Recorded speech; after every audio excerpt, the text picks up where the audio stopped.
let's see, Highway 1 is slow-moving as you would expect from Watsonville on into, or from Santa Cruz into Aptos. Carmel by the Sea, both directions are slow-moving. That's northbound and southbound near Carmel Valley Road. Monterey into Seaside, 10 miles per hour. Same thing southbound 101 through Coyote Valley and also through the Gilroy area. Your weather forecast for tonight, patchy fog is expected after 11 p.m. Partly cloudy conditions as well. Lows should be around 56 degrees. Tomorrow, sunny. Highs will be around 70 degrees. And your boaters forecast for tonight, southwest winds 5 to 15 knots, becoming west 5 knots after midnight. Wind waves 2 feet or less, and northwest swells around 3 feet at 8 seconds, along with patchy fog after midnight. Again, if you see something out there that we should know about, give us a call at 475-1080. 218-5726 will work as well. KSCO Santa Cruz, please hold.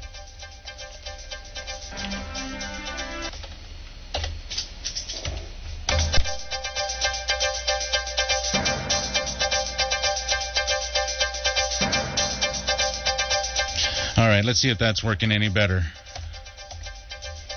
Headlines are coming up next. Susan Simon is standing by with those. Remember to check out KSCO.com for news, traffic, weather, podcasts, and more. I think we got it working now, Susan. Sorry about that. KSCO News Time is 4:07. Susan, take it away. Thanks, Dave.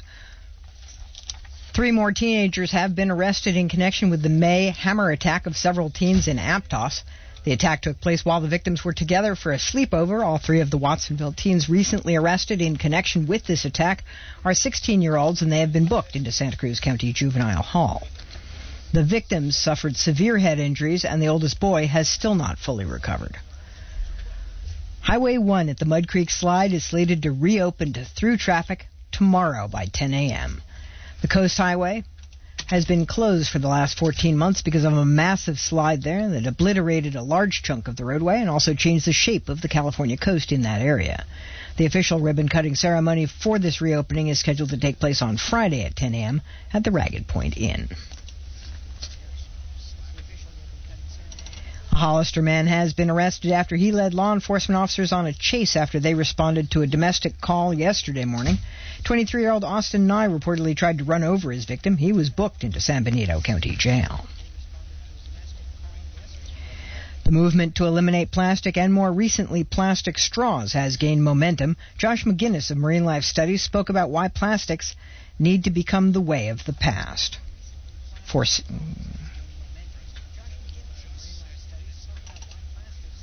With seabirds. Seabirds are another great example, and many of them are on endangered species lists around the world. And seabirds are another great example, and many of them are on endangered species lists around the world. And they focus on eating things that are what we call surface skimmers. They go for organisms that are at the surface that kind of look like maybe clear plastic pieces of garbage, which their actual prey is the same kind of texture or color, and that blocks their digestive system. Since the invention of plastic in 1907, the material has proliferated and become a central part of everyday American life. But the material takes hundreds of years to break down, having an adverse effect on the environment and, here on the Central Coast, the marine life. Calls of a possible water outage in Scotts Valley early yesterday morning led crews to find a water main break there. The valve was shut off and water service was restored to the customers off of the 8-inch water main. The water outage impacted approximately 2,000 customers. The 23-year-old Oregon woman who was found alive on a Big Sur beach after her Jeep went off Highway 1 a week before that is recovering in a San Luis Obispo County hospital. Angela Hernandez says that's thanks to the couple who found her and the rescuers who got her to the hospital. However, Monterey County Sheriff Steve Bernal says, for her to survive for 7 days with injuries that she had is amazing. I think most people in that situation probably wouldn't have lasted that long, but she was a fighter and she had the will to survive. Hernandez suffered a variety of injuries in the crash, including a concussion, 4 broken ribs, 2 broken collarbones, and a collapsed lung, along with ruptured blood vessels in both eyes. Hernandez said she used a small hose from her car to drink fresh water that was seeping from the cliffs above. And the time now, 11 minutes after 4 p.m. More local news for you coming up at the bottom of the hour. For KSCO, I'm Susan Simon.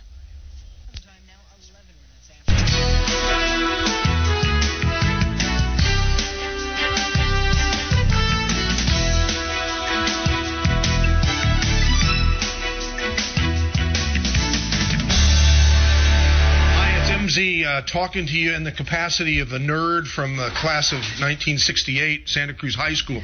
We are, believe it or not, having our 50th high school reunion coming up this September 22nd right here at the Elks Lodge in Santa Cruz. We would like you to come. Everybody? Yeah! Yeah, everybody. Great. For more information, call Pete Halper at 831-345-5686, or you can email me, mz@ksco.com.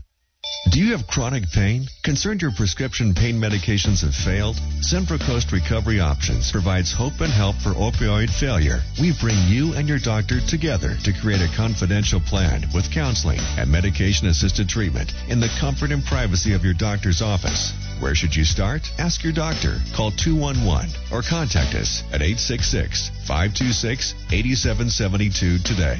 Opioids may have failed you, but Central Coast Recovery Options is here to help.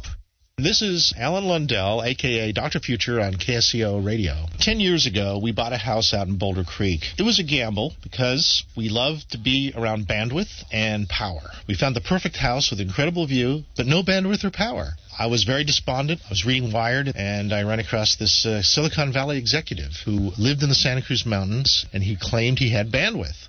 We've been very, very happy with their service. KSCO Residential Special. Residential service up to 10 megabits per second, symmetric. That's up and down for $85 a month and $199 installation. With guaranteed minimum speeds and uptime, unlike our competitors. Etheric Networks. Call 650-399-4200. That's 650-399-4200. Etheric.net. That's ETHERIC.net. From Pasatiempo to Pebble Beach, Red Hot News Talk, AM 1080 KSCO Santa Cruz.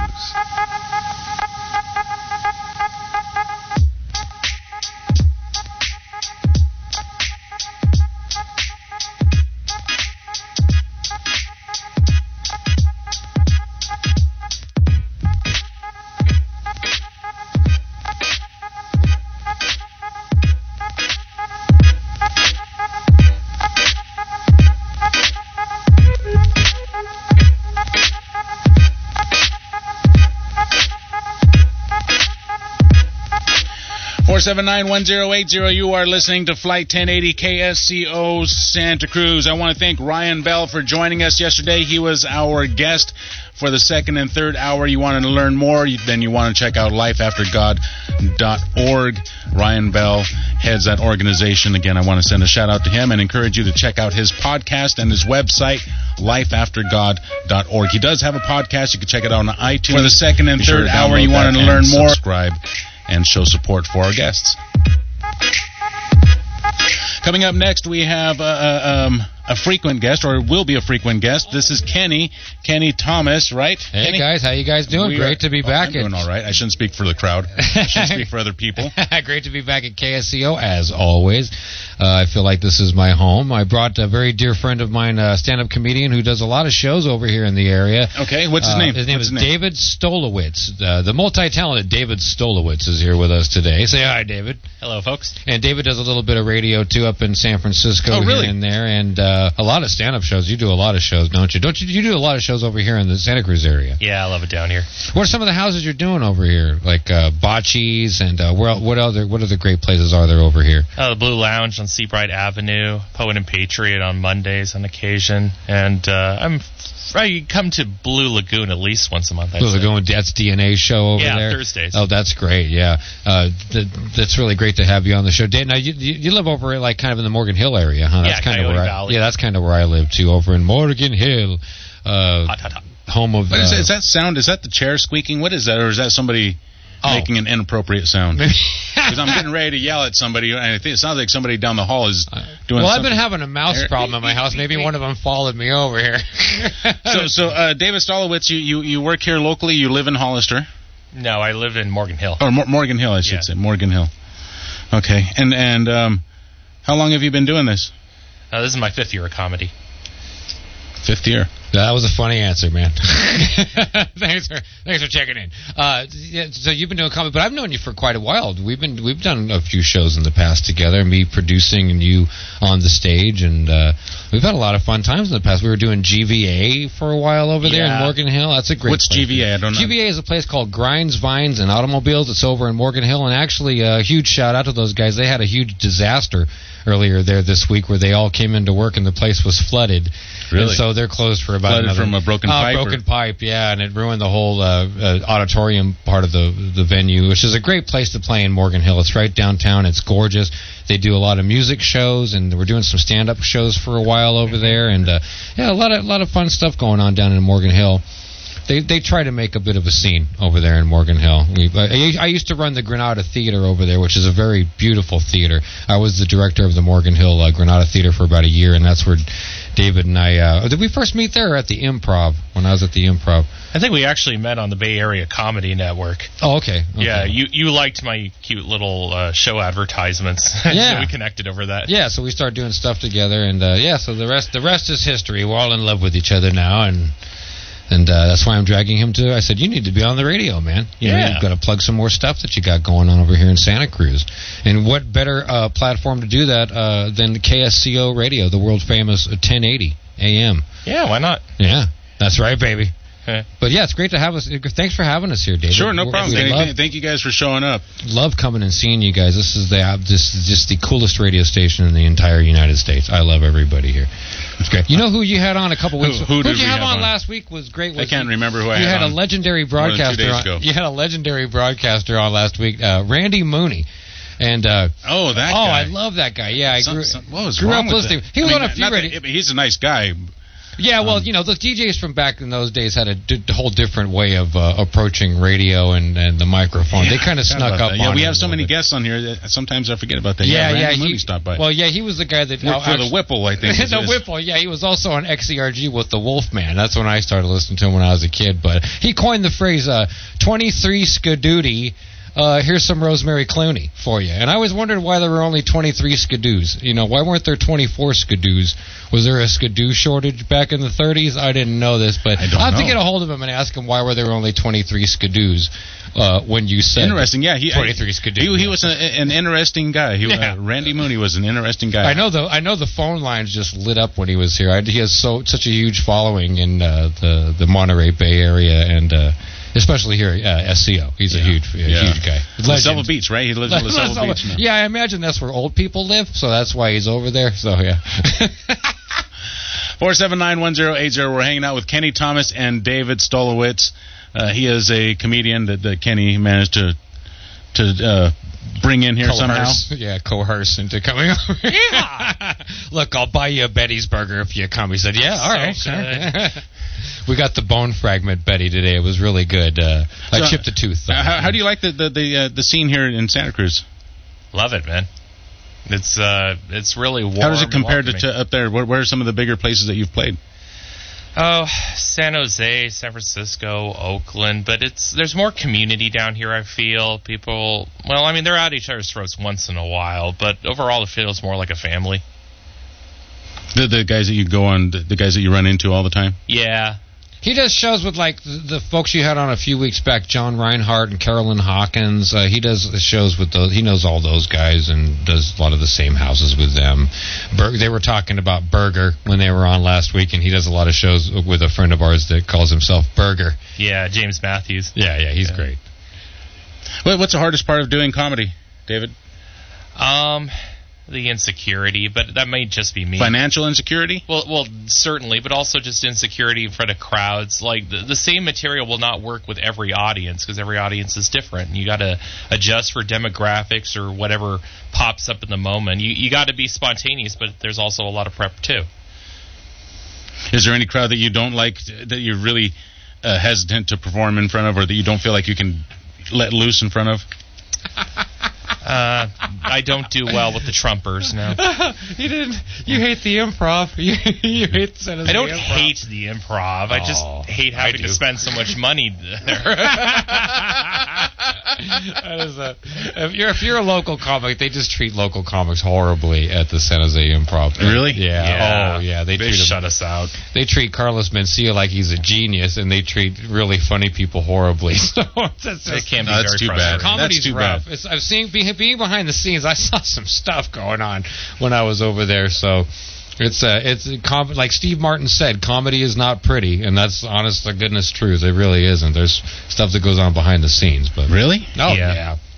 Oh, a lot of us People come from tragedy, so that's how we deal with it. Yeah. Is that true? Yes. I was with Paul Rodriguez the day his mother died. And that was absolutely bizarre, a.k.a. Pablo. Right, Paul yeah. Rodriguez. I was with him the day he died, and that was one of the saddest things I ever saw in my life, was consoling a person that I watched on television that was a legend, kind of hugging him and telling him it's going to be okay and I'm sorry for your loss. That was, I've seen some really incredible things. Nick Swartzen, do you know who Nick Swartzen is? He's a strange little guy. He used to be on a show called Reno 911. Oh, yeah. Where he was the guy on the roller skates, Terry. He's afraid of everything. He has very bad OCD. He's afraid of audiences, and he has very bad And he does stand-up comedy? And he does stand-up What comedy. does he do? Does he get drunk before he does the show? Actually, no. He's very mild-mannered and very calm, but he seems a bit frightened and timid when he's in the green room waiting to go on stage. He paces around a lot, a very nervous man, very friendly, but he just seems a little unsure of himself. And he goes out there and he kills it. Wow. But it was kind of a weird scene to tell, to kind of give a guy that's on television and the movies confidence to go out in front of an audience. I had to be his cheerleader and tell, hey, get out there and, kill him, What is it like, David? What is it like to go, for those of us who have never been on stage and those of us who would never even dream of trying it, what is it like? So describe what it's like a night for David Stolowitz playing at the Improv. What is it like? How does it start? Well, the last time I was at the Improv was when Terry Dorsey had open mics there. That's the only time I performed other than comedy college classes. But I would say that you're always nervous, and that's a good sign because it means you do care about the audience and you want to make them laugh and have a good time. You always got your own stuff on your plate, and part of it you have to put it aside and say, okay, I got to focus and work now. But also it's fueling what you do, so inevitably it comes through in your material and how you're dealing with any given audience on a night. So it's exhilarating. I mean, killing is the best feeling in the world. There's nothing like it. It really is a high. But bombing is horrible. Oh my God, bombing sucks. Bombing sucks on the radio. I've done that before, but I don't have to actually look at the people's faces. They don't get to see me hang my head, just walk off the stage. That must really blow big chunks, man. Yeah. Just laying an egg up there on stage. That's got to be terrible. How do you know when you've done that? How do you know when you just got owned, or how do you describe that? Well, everything. When you killed it, that's good, right? Yeah. So people say, I went out there and I killed it. That's a good thing, right? Right, David. So what's the expression for you really screwed the pooch? I mean, what's the expression for the opposite? Bombing. You bombed. Bomb. There was a show you did with me where nobody was laughing but me, and you kept thanking me. Thank you, Kenny. I do that sometimes because I like to do smart humor, and Kenny gets that. Not everybody does. Right. I would think that is kind of it's a little bit tricky, right? To do more intellectual humor. So what do you mean by smart humor? Do you mean that you do math jokes? Do you? I'm not Sammy Obeid, but Sammy Obeid. I didn't get that. I do like to do. He's a teacher that's a comedian that's really funny. He's a school teacher. Yeah. I come from an upper class background. I know I'm the devil, but somebody had to do it, and I'm totally overeducated. I was trying to get an MA at San Jose State University, and now I'm in MA instead. And but I like to do technical or historical humor, or just get into weird, obscure shit that only people in Britain would be into. We got to watch that word. We don't. Sorry, sir. No. Lay off. Yes. Obscure stuff. Yeah. It's okay. Okay, so David and I just came from a punk rock show. Well, we've been doing radio, right? You've done radio. Well, you and I, yeah. And up on stage, that's one of the I think one of the coolest things. You can say whatever you want. Do you cuss a lot on your shows, or do you try to dial it back? No. It depends on the kind of show I'm doing. A clean show, definitely I avoid it. But even then, sometimes it comes out, and people are pretty forgiving most of the time, unless you make it like every other word. Right. Yeah. So apologies. I'm not. We're not worried about that. Kenny was warning me. We got 10 times. We have a delay button, so don't worry about that. That does help. Yeah. And I think, by the way, on the internet, if you want to check us out on YouTube, we are broadcasting live. See if we're working, and if we are, then you can get a live stream and you can hear everything that we're saying, and the censors don't matter on YouTube. So check us out on Flight 1080. And flight1080.net. You can find out more there. We're speaking with David Stolowitz and Kenny Thomas. Kenny, again, thank you guys. Thanks for having us. We always love coming here, and I look forward to the show. I always look forward to. You've had some really great guests on lately. I like the guy that was on yesterday, the Seventh-day Adventist fella. Yeah, that was a great interview. Yesterday. Yeah, Ryan Bell is his name. Yeah, who was the guy you had on a couple weeks back that was talking all about the Masons? That was Joshua Fontanilla. You can find those podcasts on Flight 1080. Yeah, that was really informative, and what a great bunch of phone callers you had that day. And I had failed to mention last time I came to see you, but we were talking about KRS-One, the rapper, and it turns out he's an honorary Mason. And you were telling me that, man. That is so hard to believe. You got to check it out. There are some videos on YouTube where there's one video in particular that's just fascinating where he's talking to a class. It was like he was doing a little lecture for the kids in this high school, and one of the kids asked him about it. And he's so informative, and he really just opens up your eyes to what's really going on within what we would know as, a lot of folks refer to as the Illuminati, and what it actually really means and the origins of what that word means. Are you into that stuff? No, not at all. I had somebody hit me up the other day on Facebook. They said, there was a person that said, I want you to be my friend. I said, sure. And so I added him on as a friend. And then the person, I don't know if it was a woman or a guy, I don't know who it was, but they wrote me a letter saying on Facebook that we want you to join the Illuminati. And I wrote back, well, I'm already in the Illuminati. I'm the one that tells Jay-Z and Beyonce what to do all day. I'm not in the Illuminati. Get lost. I don't know I have no idea what that is. I live in the Unabomber's house. I'm not in the Illuminati, dude. All right. But anyway, that person unfriended me. Oh, really? I was very hurt because I kind of wanted to be friends with the Illuminati, but I guess my hopes have been dashed. It's just not in the cards, well, that person doesn't have a sense of humor. But I'm not an Illuminati person. I really don't know what that means other than what we've been told over the years. My brother that's in my band, Henry, he's a staunch believer in there's the Illuminati, and there are all these little secrets and the dollar bill and the OK sign over the I means this or means that. I said, whatever, dude. Those are fun. Those conspiracy theories and those are fun. I don't know if that's a conspiracy theory, but that kind of stuff. It's fun, but if you take it too far, then it now it crosses that line from being fun to being kind of weird. Well, talk about musicians being in the Illuminati like Lady Gaga, and she's not in the Illuminati, man. And I guess they would never let Jay-Z in there. I mean, I think it's got to be more than just money, right? It's not just about money. And why is it all music people that are involved? I keep hearing it's just music people being involved in the Illuminati, and they're not controlling anybody's thoughts. They're just making records. So it's not like I'm going to go buy who's somebody that's like supposedly in the Illuminati, like Beyonce or somebody. I don't know. All the Hollywood elite. Like she puts a record out, I'm all, yes, master, I shall run to the record store and buy your record and listen to what you want me to do. I don't think it really works like that, but being in the Illuminati probably wouldn't hurt because I could use a couple bucks. The history is interesting on it, though. The history is interesting? Yeah. I thought the history of the Masons was interesting. And I think that you, Kenny, and I'm surprised that you would undersell the power of music, because I think if you were to slip those messages in there, and it wouldn't be like, hey, go buy my record. But what you do is you kind of instill this mindset, and if you can get these kids to sing it la la la la la from the time they're small, and I think that you, Kenny, and I'm surprised that you would undersell the power of music, because I think if you were to slip those messages in there, and it wouldn't be like, hey, go buy my record. But what you do is you kind of instill this mindset. What did you do? I wrote a song called "Attacked by Spiders," and you can hear it on YouTube. It's a really good song. It's very pleasant to the ears, very pretty. Okay. My brother was goofing around one day, and he put the WAV file in the computer and reversed it. And he freaked out and said, you got to come in here and listen to this. What's the song called? It's called Attacked by Spiders. Now, the backwards version is available on YouTube Attacked by Spiders? Attacked by Spiders. Sounds like a pleasant song. It's really actually a very pretty song. It's just I just didn't have a title, so that's Attacked by Spiders is the title. So we titled the song that, and when you play it in reverse, I'm making references to Satan and the devil and that we are all robots. And I didn't say any of that in the song.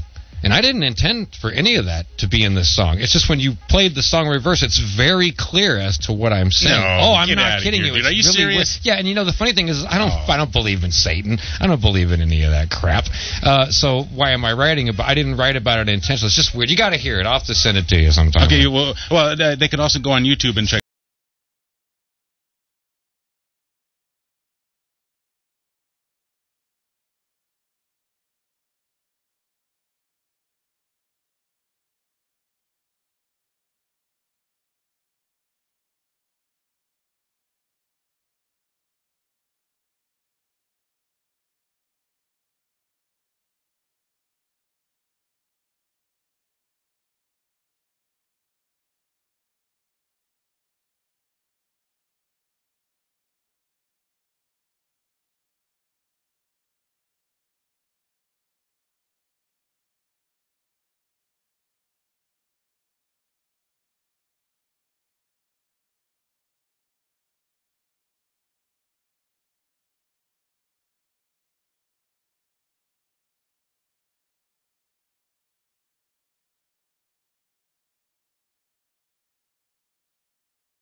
After midnight.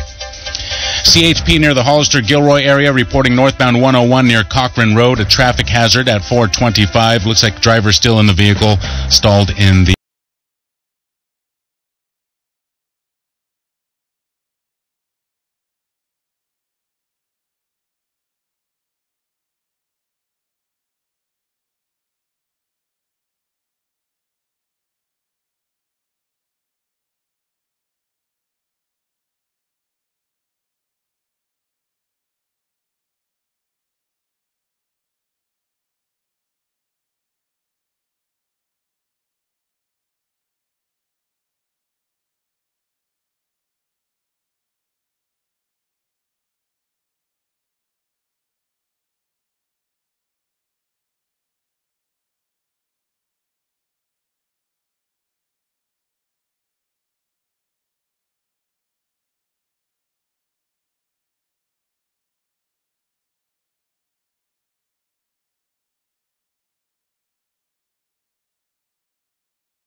479-1080. You're listening to Flight 1080 KSCO Santa Cruz. We are being joined by Kenny Thomas and David Stolowitz. Thank you guys for joining us. Thank you, Kenny, for having us, David. Sure, no problem, man, no problem. So where are we going to go next? What do you guys want to talk about? The headlines are pretty gnarly. I think I would like to avoid those if possible, but if we have to, we have to. Yeah, there's not too many yucks going on right now in the news. Not too many laughs going on with Mr. Well, David, how has the new president been for comedy, for material? Everybody asks that. Mm-hmm.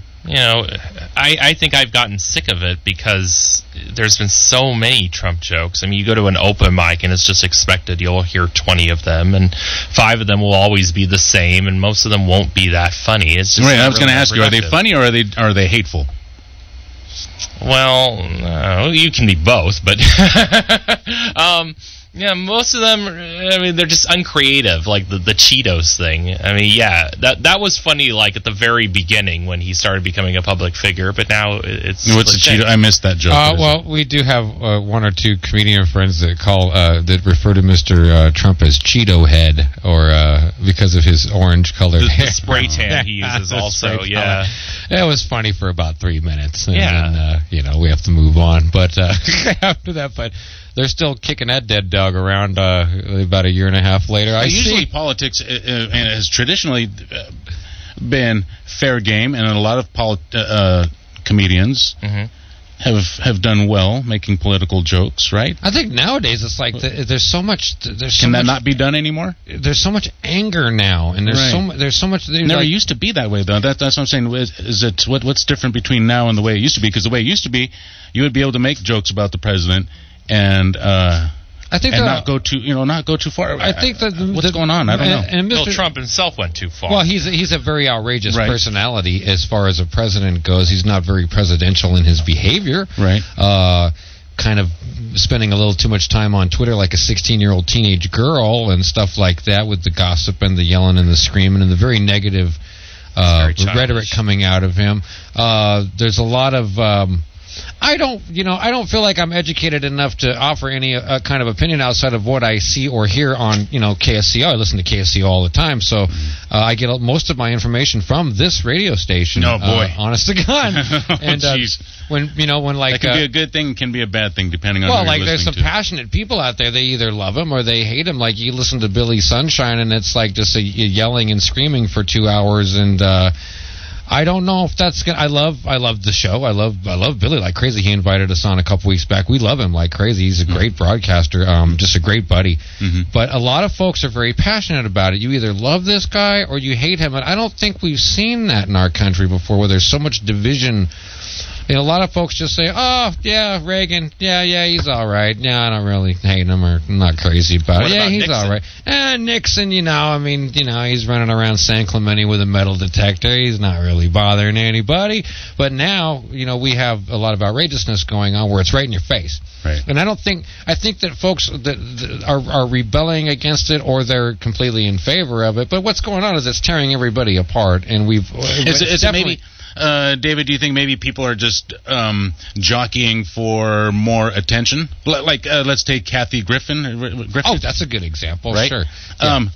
That was not funny. First of all, do you think it was funny? Yes. Well, it was funny in an Alice Cooper type of thing. Yeah. Wow. Sure. Well, I like Alice dark Cooper comedy, and that was a very dark joke. Well, what was the joke? What was the funny? Because I don't get it. Apparently, I don't get comedy. Well, part of the thing is I think you have to be a bit of a metalhead, and they were referencing a group specifically. See, it's like Matt Ware. I was thinking it was Alice Cooper. You see, that's the thing about comedy, though. Shouldn't comedy be easy for people to understand without having to go into too much explaining? Right? I mean, because if you have to explain a joke, it's not funny, right? Ideally, but it depends on who's the target audience. And I think the metalheads really loved that joke. So that was a funny joke, showing the president's severed head is funny, and I think it's disgusting. Well, I think getting our soldiers killed is disgusting. So let's cut President Obama's head off and hang that. Would you think that was funny? A lot of people would. He killed a lot of people with drones. Do you think that was funny? Because you think President Trump's head is hanging on a plate is funny. Do you think that would be funny? I don't know. I like Obama a bit better, but I'm not going to get upset about it. I think what Kathy did was. But would you think it was funny? I'd have to see the context. You know the context. The context is this guy's head. I hate him. He's a jerk. There's the context. Well, that wasn't just what it was about, though. I mean, it was a joke about a metal band. Do you remember which band it was, Kenny? No, I don't. I can't remember what band shouldn't she it was. have held up a joke, written a joke about the metal band then, and not at the expense of that? I mean, if I wanted to make a joke about Joe Schmo, I wouldn't go and hang up my co-host's head. I know. That's crazy. I have personal showbiz friends that have gone just completely overboard after he was elected, and I. So why is it? Is it because they're jockeying for attention? I don't know. Is it because they're just hateful and this is what is it? I'll throw the name out there. Is that the lady I worked with a couple times over the years, Margaret Cho, and she's one of the sweetest ladies you could ever know, but she's very, very, very liberal, and she's liberal to the point where it's anger liberal, and angry. And when he was elected, she went overboard and just stopped talking to a lot of people like me. And that's not. I never said anything about neither here nor there. When he was elected, I said nothing in a public forum about anything. And but I just noticed that she kind of disappeared from being able to be. I used to be able to get a hold of her. In other words, I used to be able just to call her up on the phone or get a hold of her on Facebook. I can't find her now. And I know she came to town recently, a few months back, but I know that she's so passionate about. She was very passionate about not wanting him to be the president. That I think when he was elected, a lot of people kind of, I hate to use the term nutted out, but a few people kind of nutted out over it, and I said, well, why don't you at least give the guy a chance and see what he's going to do? A lot of people just know him from the television he did before, where he was an outrageous personality and kind of a mean-spirited fella, and was the boss on the show The Apprentice or whatever. A lot of people just know him from that and don't really know him from before that show existed, where he was just a really well-known businessman. He was a regular guest on the Howard Stern show many, many years ago, back in the early 90s. Stern used to have him on all the time, and that's the first time I ever heard of the guy, was back in the early 90s. I always thought he was just kind of an outrageous personality. He used to be a riot years ago. I thought he was very funny when he would come on the Stern show. He was hilarious. I know that he has a lot of ideas to try to change the country around and make it more of an American, make America great again. Right. I say make America mediocre again. That's what I say, because I think we were fine being mediocre throughout the 70s, and that was a good time. I'm trying to find out how it kind of tangles into humor, kind of how it weaves into. There's always humor. been political comics though too, sure. But then nowadays, nowadays it's become so mean really and so mean, yeah. So blatantly attention grabbing. I mean, it's like they're desperate for attention. So again, I ask, is it that they're looking for attention, or because I don't think they're looking for attention. I mean, any more than any entertainer is looking for attention. I mean, it dovetails. Well, you need attention, right? If you're an entertainer. Well, yeah, you got to get attention. That's how attention. Yeah, nobody knows you're there. And there's so many different ways. I mean, you can go to Facebook, you can go to YouTube, you can go to wherever the heck you want. If you want attention, then you had better do something pretty graphic or pretty attention grabbing, right? Right. So, are they doing it for attention, or are they doing it because they really think it's funny? Yeah, that's the thing. Being over the top. That's what I used to call over the top. Being over the top, okay. Jumping the shark, pushing the envelope. But shouldn't you do that in being funny though, instead of being just offensive? Yeah, I think so. A comedian being over the top, shouldn't he be willing to do jokes at the top of the Eiffel Tower? So that's going over the top, right? Right. Yeah, but the thing is, what's funny is largely subjective. So of course conservatives are going to get really offended over that, and liberals are going to love it. Well, but some people who say I had a relative who was kidnapped and had his head cut off by a terrorist, he might not think it's funny. True. So, human rights groups might not think it's funny, somebody's head getting chopped off. Yeah, and my brother is an artillery officer in the Army that Trump might get killed, and I don't think that's funny either. So, yeah, it helps me get off a little bit. When did he start serving? It's been about 5-6 years. Okay, then he started serving under Obama. Yeah. At the tail end, yeah. Okay, yeah. All right. 479-1080-218-5726, dm@ksco.com. Yeah, I can see why you don't get along too good in Trump rooms. I can see that, David. I can see why that would go that way. Well, I'm also gay, so they hate me on principle. Really? Yes. Wow. No, I don't know. You might be right there. Gotcha. I don't know. I didn't know you were gay. I mean, it doesn't matter to me. I didn't know you were gay till you said it. Yeah, well, I'm not gay, so you can. Darn it. I was going to hit on you too. Oh, man, Kenny. you're the guy I was really going for. I always lose out on the hot dates. 479-1080. Are there gay? You don't think there's gay conservatives? Oh yeah, I know totally there are, but I think totally they're are. terribly hypocritical. Oh, yeah. I mean, I know quite a few. Yeah. Do we know any gay jokes? Yeah. Do we know any gay jokes? Oh, I don't know if they're safe for radio. I don't think I can tell. Oh, but do they have to be nasty? I mean, are there any Well, clean that's jokes? what everybody obsesses over. That's our entire identity is what happens on the downstairs. That's all people think about when it comes to us.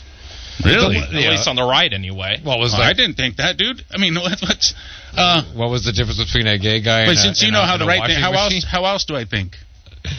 How else do you think? Yeah.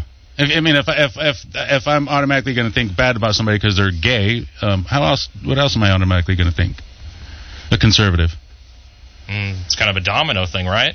I don't know what that means. No, I don't know what that means. Well, I don't know. You start gulping up Fox News and believing one thing, and it just cascades into all the rest. I mean, that's the experience with me and my family. No, I feel bad that that's been your experience. I honestly don't believe That's that too people bad. really hate each other like you hear. neither do I. It's crap. I really don't. I just don't. I don't know what it is. You hear it on the news, you see it on TV, you hear it on the radio, and then you go out into public and you don't really see it. People keep it down. I mean, but I don't. There's not the. I mean, I know there's outrageous.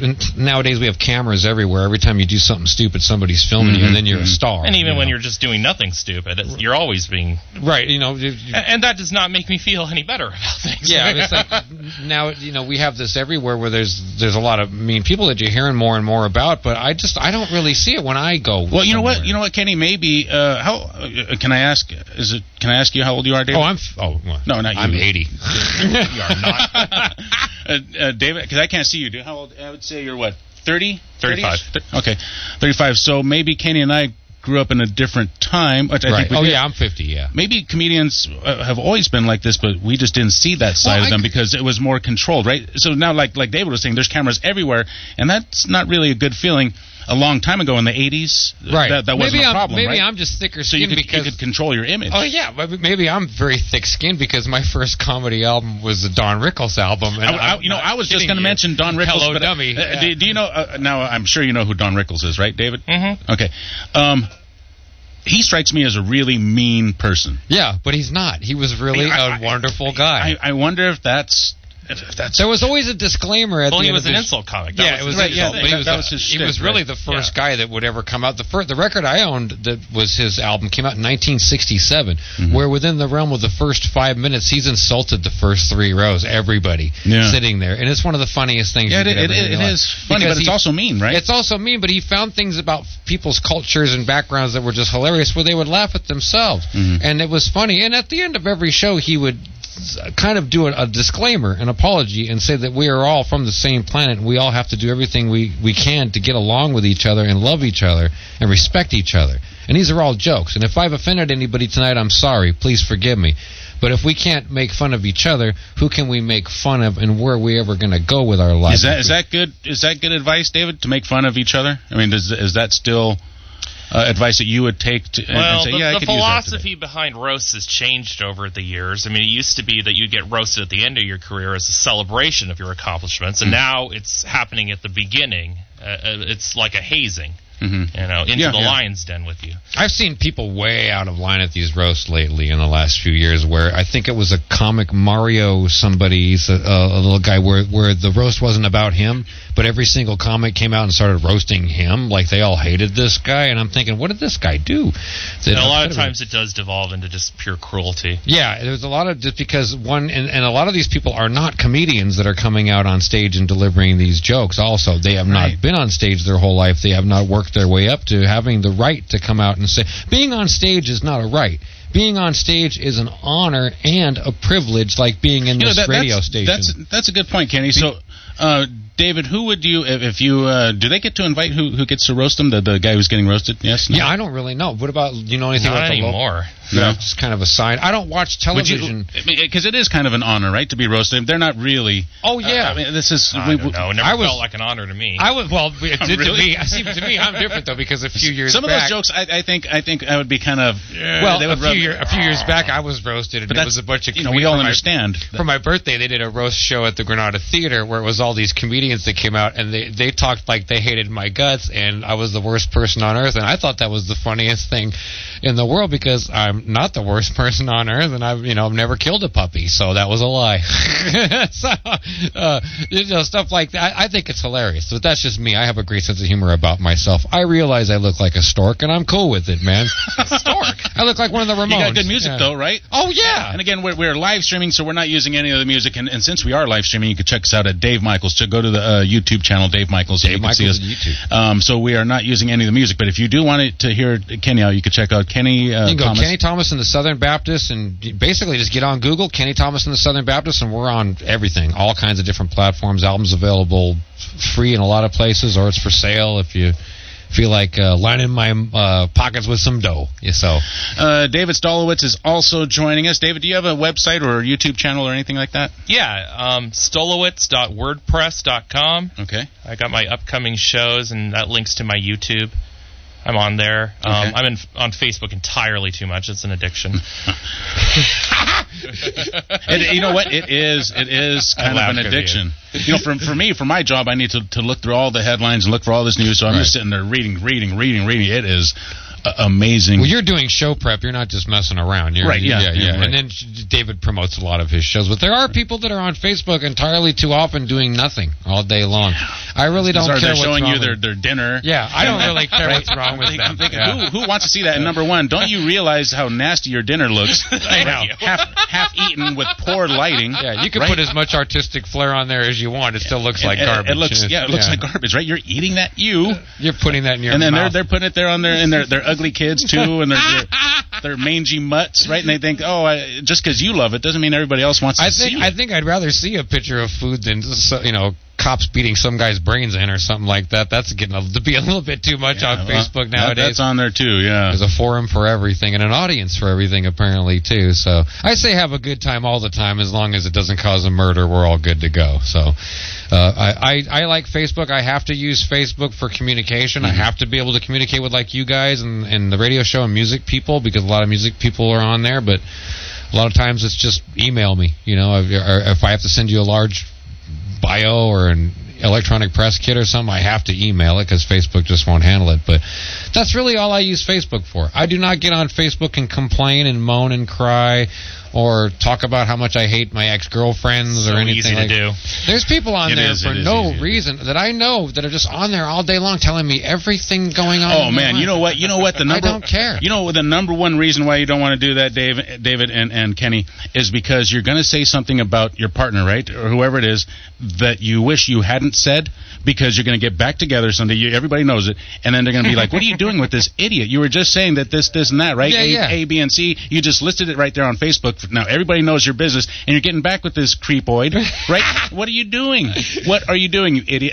But you just gave them the information and the ammo. You put it right there on Facebook. Even I can't. And it's documented. Nowadays. Everything's documented as soon as you put it up there. Yeah, there are people that do things and say things on there that I'm just amazed. You delete it, but there's always a record. I'm always amazed. Like can you delete things on? Oh, Facebook? Sure. I had to delete. I got some. Well, that goes to show you how much I know.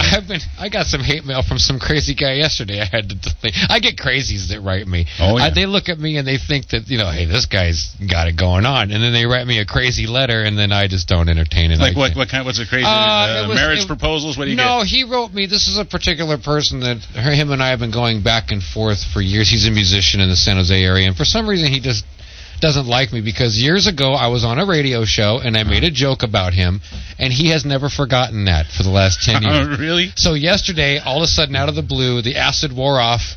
The LSD finally wore off, and that's right, I remember, I hate Kenny Thomas. I have to write him and remind him. And so he's still upset about it. Well, I was thankful because I was like, oh, he's still alive. That's good. Yeah, but there you go. Like, you all thought it was funny, and he got really So I offended. had to delete. I said, listen, I don't got time for don't you have a job yet or anything to go to? Why are you still hating me after time? I made a joke. How long do you have before you should get over something like that? A couple weeks. A couple weeks. I was just, I don't know. I don't think. What was the joke about? Making fun of his mental capacity, which is very small. I thought you were going to say making fun of his wiener or something like that. I don't even want to say his name because if he's listening right now, I know he's going to figure out how to manipulate the phone to get a lawyer on the phone. 479-1080. We're hanging out with David Stolowitz and Kenny Thomas. Kenny, where was the last place you played? Or do you have a we gig played coming up? Sandbar. We got August 10th. We're going to be on a show called Look Mom, I'm on TV.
Good afternoon, everyone. You're listening to AM 1080 KSEO Santa Cruz, AM 1340 KOMY La Selva Beach, Watsonville. The time is now 5:05. We've got your King of the Hill traffic update and weather forecast straight ahead. We start off with traffic. Highway 1 is slow moving in the southbound direction. It is stop and go from Santa Cruz all the way into Aptos. Even in Moss Landing, things are slow moving this way and that way. That is northbound and southbound. Between Carmel and Seaside, both directions, very, very slow moving, certainly under 10 miles per hour. Over on the far side of the hill, traffic is slow moving through Coyote Valley and Gilroy. Both of those are also in the southbound direction, under 10 miles per hour as well. Tennant Avenue near Condit Road, a wrong-way driver reported at 4:52. No further details, but be on the lookout there. Your weather forecast for tonight: patchy fog is expected along the coast. Otherwise, partly cloudy conditions in your forecast. Lows should be around 56 degrees. Tomorrow, patchy fog in the morning, mostly sunny by noon. Highs will be around 70 degrees. Your Monterey Bay boaters forecast: southwest winds 5 to 15 knots, becoming west 5 knots after midnight. Wind waves 2 feet or less, and northwest swells around 3 feet at 8 seconds, along with patchy fog after midnight. 5:06 is the time as we get ready to head on to the newsroom. Susan Simon is standing by with those. Remember, today is Tuesday, and that means that you can stop by for a great deal at Mountain Mike's Pizza right here on Portola Drive every Monday and Tuesday. Get ready for this. 40% off every Monday and Tuesday right here at Mountain Mike's on Portola Drive. 3715 is their address. 40% off any large pizza. You can go in there and pick any pizza that you want as long as it's a large, and they will subtract 40% off. Monday and Tuesday only, pickup only. Head down to Mountain Mike's, 3715 Portola Drive, mountainmikes.com. 477-7760 is their phone number. Call and make sure it's nice and hot.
me a call, 218-5726. I need three team members, one in Monterey, another in Gilroy, and a third in San Jose. 218-5726.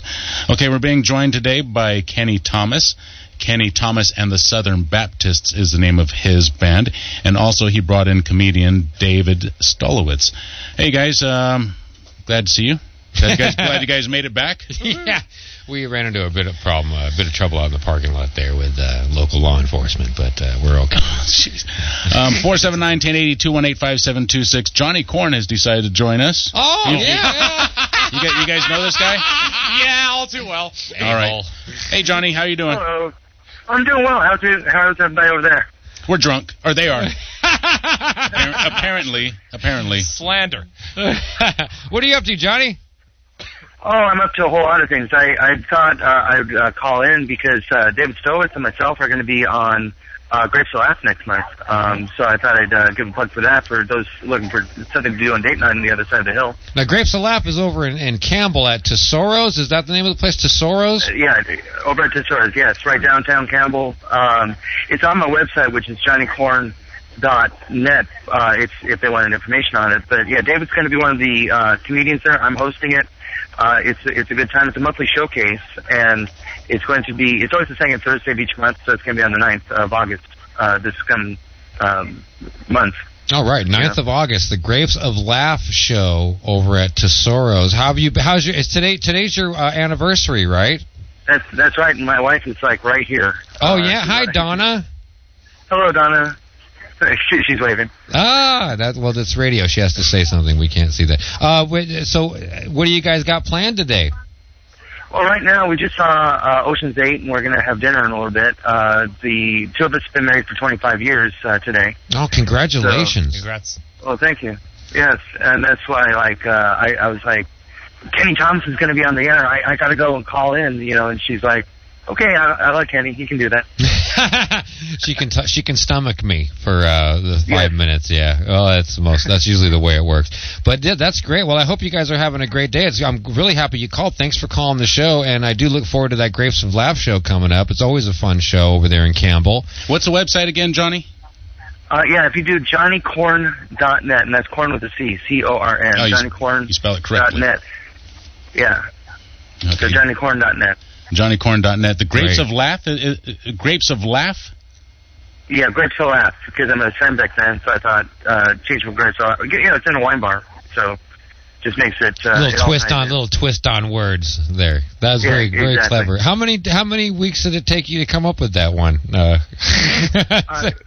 I'm just kidding. Oh, it pops off the top of my head pretty quick. Well, it's better. That venue's like I've told you for a while now, for about a year now. I'm very happy with that venue that you guys are doing that show out of. It's a lot better than that venue you were at before.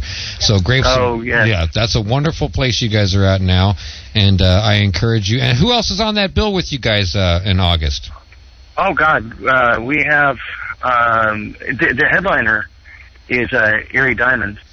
Oh, Erie Diamond, yeah. Evelyn Erie Diamond, yeah. Yep, that's right. Yeah, so she's the headliner, and it's actually going to be a really pretty nice lineup. Are you? You should come out, man.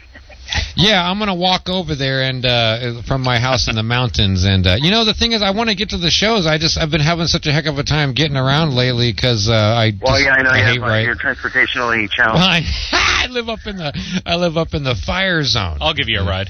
Yeah, everything's always on fire. So every time I try to leave my house, something else is on fire. So I have to stay there. That's exactly it, yeah.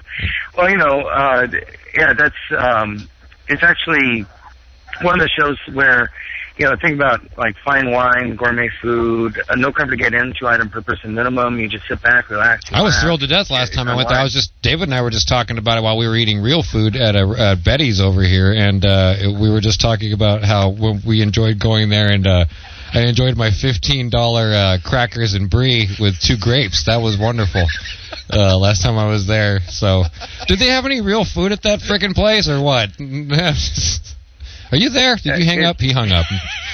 No, I'm you're I'm there? still here. Oh, I was hoping you hung up. I'm here. I didn't know how long you were going to hang in with me with the insulting of the food over there. But is there a possibility that next time I go, I could get like a hot dog or a slice of pizza or something? Well, I don't know. They're pretty swanky over there. It's a gourmet. Well, maybe they shouldn't be because I'm coming. So the hot dog would be fine. Yeah, I don't need any brie for $15. Yeah. But that's great, Johnny. I look forward to that show, and I will be there for sure August 9th at Grapes of Laugh. Thanks for calling in, man. Well, thank you for having me. Happy anniversary, buddy. Happy anniversary, John. Well, thank you. You guys gonna go? You guys gonna go somewhere tonight and beat the crap out of each other somewhere? Like just for old time's sake. Yeah, I'm sure. For old time's the sake. night is young. Yeah. Remember when we used to beat each other's brains? Oh, I miss those days. Well, let's go. Come on. Exactly. Foreplay. I'm just kidding. You guys are domestic violence people. All right. Well, enjoy your anniversary. We love you, and thanks for calling, Johnny. Well, thank you for having me. All right. Have a great day, buddy. That's Johnny Corn 479-1080. What? JohnnyCorn.net? Is that what he said? JohnnyCorn.net. Yeah. JohnnyCorn.net. .net. That's corn with a C. C with a corn. Very corny. No .com for him. How long did he say he's been married? 25 years. They've been married. I know. Number one, he sounds younger than that, right? I'm just amazed that his wife's never punched him in the face one time during the 25 years they've been together. As long as you've ever been married, Kenny? Oh, me? Yeah. But never. I've never been married. I've just had long-term girlfriends. I have a son. What's the longest relationship you've been in? 9 years. 9 years. 9 years. How about you, David? Never been married. Longest relationship? My current one, 6 years. 6 years. Can you imagine being married for 25 years? Holy cow, you really got to like somebody a lot. And you know what? a lot of work. I think that's great though, because I'd love to be married. I'd love to have somebody to get excited about. Come home and see everybody. Oh, it ain't exciting, dude. Well, no, that's not why you get married. I mean, if you want that, then you go get go pay for it or something. If you want something exciting, because it doesn't stay exciting. Well, it never works for me because I'm so cheap, and I can't find anybody that'll take care of that for $20 or less. So, I would love to be in love that to where we're getting married and all that kind of good stuff and be happy, picket fence, couple dogs running around crapping in the front yard. I love all that stuff, but it hasn't happened. Yeah. One of my girlfriends, she's probably one of my old not current girlfriend. One of my ex-girlfriends lives I think a block away from here, and more than likely she's listening because she's very strange. And so, have fun cutting hair, honey. Anyway, strange like what? Well, I think. In a sexy way, in a kind of a... I thought she was the most wonderful woman I've ever known in my life. I have never loved a girl more in my life than this particular woman I'm talking about. And, that's sweet, dude. That's so sweet. I didn't know you were that sweet. I was crazy about her. Yeah, I wanted to marry this woman and be with her forever. And she just didn't feel that way. So she just didn't want to go down. So she called the cops on you and... and moved out? Yeah, a couple of ROs later, and here we are. And, but every once in a while I still kind of reach out to her and go, hey, how you doing? You doing fine? I just want to make sure she's okay, because I genuinely do love her and care about her very much, but I think she would just rather be with some dork than me. So there you go. She likes dorks, and I'm not a dork. I am, but a different kind of dork. There she blows. 218-5726 if you have any text messages. We'll take those. There are women listening to the show going, he sounds sexy. I don't know. He sounds hot. Yeah, I'm having a hard time believing that, too. Rosemary, are you listening? Will you call the show and bail me out of this, please? She's not going to help you. Please call the show right away. You're stuck here, man. You walked in here. You are stuck. She has to call right away and save me. This is horrible. But I'm happy to be here, and I don't want to talk too much about ex-girlfriends because they all hate my guts. Is that an airplane crash on the screen right there? Well, we haven't had one of those in a while. That's a refreshing news story. Actually, that is San Francisco considering taxing companies to help the homeless, which I thought was an interesting story. They want to tax companies to help pay for programs to help the homeless. Oh, okay, up in San Francisco. Up in San yeah, Francisco. I know that's a hot topic here in town too, with the homeless issue here in Santa Cruz. But San Francisco's very, very bad. We were just talking about a little while ago. Think it's any worse than Santa Cruz? Oh yes, because it's bigger. let me tell you what a train wreck San Francisco is. A couple of years back, I was very excited because a movie called Godzilla came out. Mm-hmm. Okay, and when I watched this movie, I was thrilled. Because I said, oh, God, look at that. He's knocking all of those buildings over. Great. Now I can finally find a place to park there. So I get up to San Francisco, and then I found out that was not a real story. And I was very disappointed because I could not find a place to park. And I was very irritated, and I felt like I was gypped because I was really hoping San Francisco would have been wiped out by Godzilla because it's a mess. And it was designed by Stevie Wonder. Not too many people know that. But yeah, he's they figured he was so talented, what the heck, let him design a city, right? So he designed San Francisco, and that's why it looks the way it does. Don't put a grid on mountains. And then they just sprinkle some maniacs all over town, and there you go. Last time I was in San Francisco, I was hanging out with Mom's Mabley on the street corner of Harrison and 3rd Street. At least I'm pretty sure it was Mom's Mabley. What is that? Mom's Mabley was a stand-up comedian from the 30s, and yeah, she apparently still alive and talking to herself at the corner out in front of Saks Fifth Avenue. And yeah, San Francisco is not one of my favorite cities, and I hate to say that because when I was a kid, I loved going there. It's a beautiful city. It was so gorgeous. I thought it was. I thought it was cool when I was a kid because I thought that's where the Doobie Brothers were from, man. And I wanted to go hang out with the Doobie Brothers. And then I got up there, and I didn't see the Doobie Brothers anywhere, so that was disappointing. But yeah, I used to think San Francisco was a wonderful town when I was a kid. Now I go up there now, and it's just a mess. It's just such a mess. What do you think has happened? I think they just let it go, and they just let too many things get out of hand. It's very sad that there's nowhere for folks to go, and that people have to live on the street. I think it's horrible. There is a huge problem with mental illness. I know we have that in this town too, in Santa Cruz. It's very you hear it all about it all the time, especially with some of the homeless folks. We have a huge mental illness issue and drug issue. Yeah, drugs, I think. Nothing's being addressed. Nothing's being done right. I know about 2 weeks ago, Rosemary and Rick had the mayor of Santa Cruz on, and I can tell in Rosemary's voice that she's not too thrilled with this person who's the mayor of Santa Cruz. Mm-hmm. He's going to be joining us, by the way. She's very sweet. Today? The last day of July. I think it's Tuesday. Oh, he is? Okay, yeah. Well, he was just getting ready to go on vacation. Yeah, he's on vacation a couple weeks back, and I thought this is what Santa Cruz should do. Is I thought that from all cities, I think should do this with their mayors. I don't think that any mayor, especially of a town like this, should be allowed to go on vacation anywhere further south than like Watsonville. And that's it. You're not allowed to leave the county, dude. Because, first of all, it costs too much money. And if you think about it, we're the ones that are paying for your Puerto Vallarta, wherever he went. I don't know where he went. I really don't. I don't know either. It sounded to me like a man who had a lot of things to skirt around and avoid instead of trying to come up with solutions. How long is this person? I'm interested in talking with him, too, and asking him about a lot of these questions. He's a heck of a nice fella. He sounds like a really nice guy, but I didn't hear one question answered. When Rosemary was interviewing him, I didn't hear one question answered to my satisfaction, even though I'm not a resident of this town. I think that he skirted around just about every question that was asked of him, especially about the homeless issue here in town. Mm-hmm. Nothing, as far as I can see, is being done to help anybody. There should be places set up for folks to go, for shelters where they're safe, and they're safe from each other and from outside elements. And that's what they're working on now, right? Yeah, I would hope so. But you hear about this for years and years. You go downtown Santa Cruz to grab a cup of coffee, and there's a guy sleeping in the doorway of the Starbucks, but he's not allowed to use the restroom. So it's things like that. You kind of wonder what the heck is going on down here where this is just being ignored. It's being ignored, and that's sad. I think we have to start doing something about it. People got to get together. Why is it always a church that has to help people out? Why isn't it? You know, we're all paying thousands of dollars in tax money, each one of us individually, to the government, to the local government as well. There's a tax on this and a tax on that. I'm certain within the city realms of Santa Cruz there are taxes that don't exist in other towns, and nothing's being done. When I come down here to visit this beautiful city, I see nothing being done. So when the mayor comes on Rosemary Chalmers' radio show in the morning, I think he should be a little more forthcoming about what his plans are and what he plans on doing. He's been the mayor for how long? Did you? I don't think it's been that long.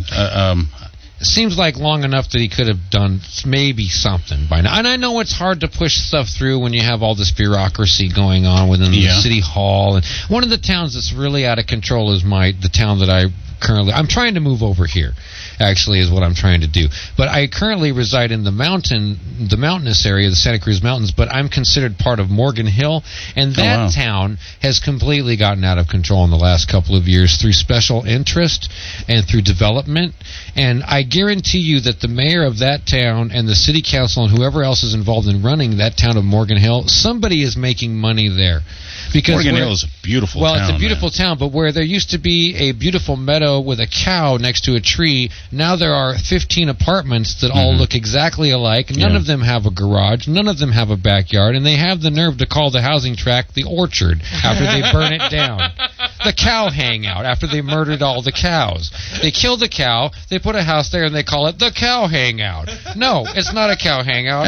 That's what they do, right? You killed the cows, yeah. San Francisco has Cow Hollow. Right, and so with that comes a lot more traffic, a lot more crime, especially in the last 2 years. I have watched Morgan Hill in the last 3 years go from a quaint, cute, little nice town to a bustling mess within just about 3 years, and it has to do. And with, what was it? It all mostly has to do with development down there, and the downtown development is out of control with Frank Leal and his vineyards, thinking that he actually this is a person that's a millionaire over in the area. He owns quite a few wineries, and so he actually has it. So he's trying to buy up the entire downtown Morgan Hill area and transform it into more of a Santana Row type of a situation where there's housing and retail. Is that what they're like in what's Morgan Hill? going on in Morgan Hill is that the city council and the mayor are just allowing this to happen, which tells me somebody's getting a lot of money put into their bank account somewhere over there. There's a lot of corruption in that city. I know there is because you can just see it when you pick up the paper. All this. There's 300 new homes that really. I would love to find somebody to work with in Morgan Hill. I would assume it's probably. A little bit cheaper to live over there than it is here on the coast, right? I really don't think so. No, it's not. Really? No, it's not. It's actually getting more and more expensive to live in Morgan Hill. Morgan Hill is a wonderful town. Because when I was driving through there, I was thinking, man, it is so freaking hot. The housing must be cheap here. Yeah. Right? And you would think that, but it's not. And that's amazing. I actually had a conversation with a man at a coffee shop a while back, an elderly gentleman that was saying, if we didn't have all this low-cost housing here, these people wouldn't be coming here. And so I looked at him straight-faced and said, so that $3,500 a month apartment over there is low-cost housing for the Google employee? Is that what you're talking about?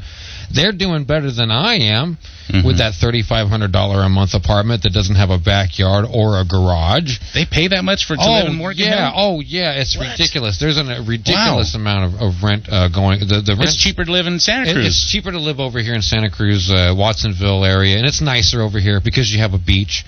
Right. Over there, it's hot and sticky, and it smells like, pollution. Well, I don't want to talk bad about a place where I'm looking for, it's a beautiful town. Teammates. I'm looking for teammates from Morgan Hill. It's a beautiful place, right? Yeah, and it's a wonderful. And I would suggest actually bringing that over there. I would actually suggest bringing longevity over to Morgan Hill. It's a fantastic market. But if you want to go to a cool town that's over there where everybody's normal and nice and they all, it's more reasonable priced kind of a town, Gilroy is a wonderful city. Gilroy, everybody's great. I love Gilroy. I hang out there as much as I can. It's not so white. 4791080. We're going to break for a headline. Susan Simon is standing by with your headlines. Remember, check out ksco.com and flight1080.net as well.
Thank you, Susan. KSEO drive time is 5:35. Let's take a quick look at your traffic and weather conditions. Not much has changed out there on your roadways.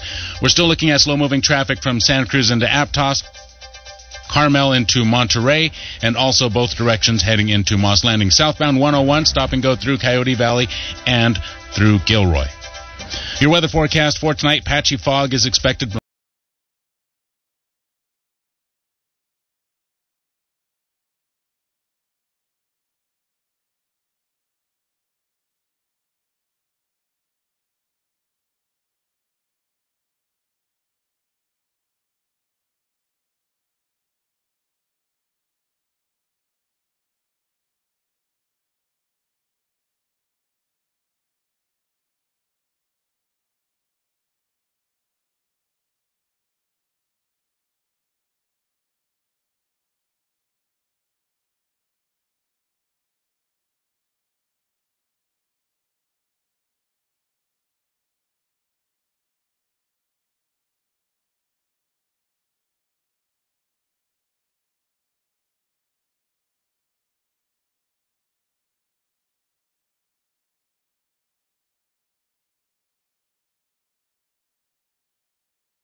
Peabody for a consultation today and wake up to a beautiful smile tomorrow.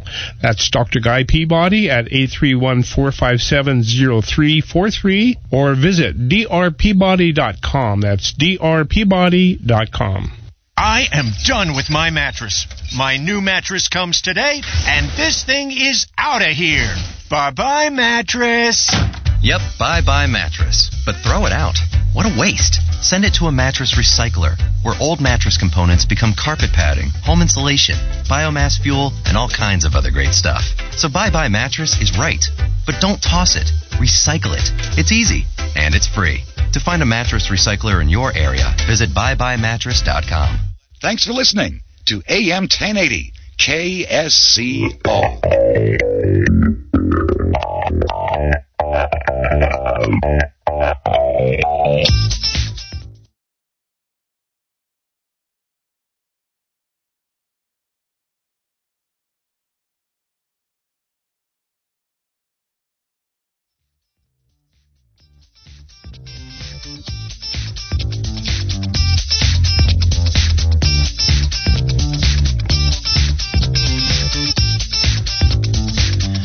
479-1080. You're listening to Flight 1080 KSDO Santa Cruz. Kenny Thomas and David Stolowitz are joining me and you if you want to join us.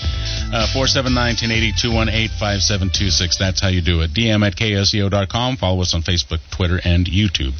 How you doing, Kenny? Doing good. How you doing, buddy? I'm doing well. You, David? Yeah, I'm hanging in there. All right, good. What do you guys want to talk about next? Oh, well, we were talking about Morgan Hill, how it's completely out of control with the building and the development. Were you guys saying something about the Google campus? Right, about Google expanding up in that area. I do know that they are willing to pay for a rail system that's heading out there. I thought, because I could have sworn I did hear you guys talking about that a couple weeks back. But the rail the rail system's interesting because the guy that actually runs my record label recently moved out of. He was from Morgan Hill. Mm-hmm. And the record label I'm on, there are a lot of famous people on my label, like Graham Parker and the Rumor and Brinsley Swartz, guys from Dave Edmunds' band are on there, of quite a few famous artists. And he was running this record label out of Morgan Hill until the state came in and told him, well, in your backyard we're putting in the high-speed rail. And it was It was going to be right in his backyard. So he sold his house, made a big wad of dough, and moved up to Oregon, and that's where he's living now. But since then, I'm hearing that there might not be a high-speed rail after the fact they've pushed all these people out of their homes along that corridor. This is a rumor going around that I don't know if this is going to happen or not, or you guys were talking about it. I seem to remember that there is going to be, they're thinking about building a satellite campus out there, if I remember correctly. Right, and that's the last thing that town needs. That's the last thing the town needs is more mess going on down there in the Morgan Hill, Gilroy area. I think there's already enough traffic and enough building going on as it is. I understand where there are so many people living in one area like the San Jose area, Los Gatos area, where there's just nowhere else for them to live, so they're being pushed further south, and which requires more and more homes to be built. But if you drive that stretch on 101 between San Jose and, let's say, Hollister, most of that is farmland. And if all that farmland goes away someday, Mr. Michael Olson, I'm certain, would agree with this, there's going to be no food to eat, because that's where all of our food comes from. It comes from this area outside of Watsonville and Castroville, all the way out to Hollister. There's nothing but farms.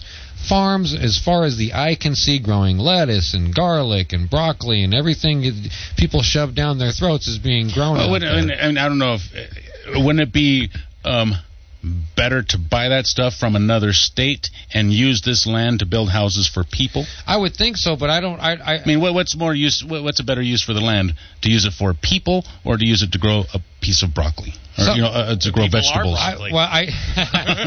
Broccoli people. I like farms.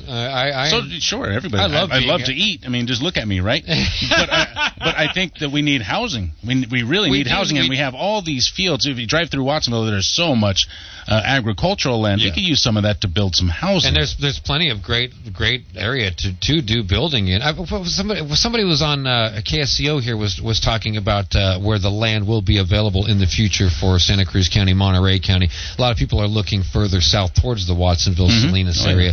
There's so much open area down there to do building upon.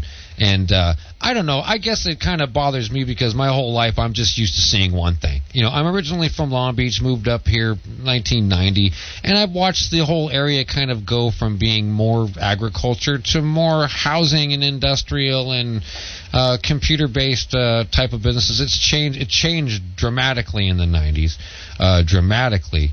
Because when I used to come up to the San Jose area in the early 80s, I only remember there being lowriders and Hells Angels everywhere.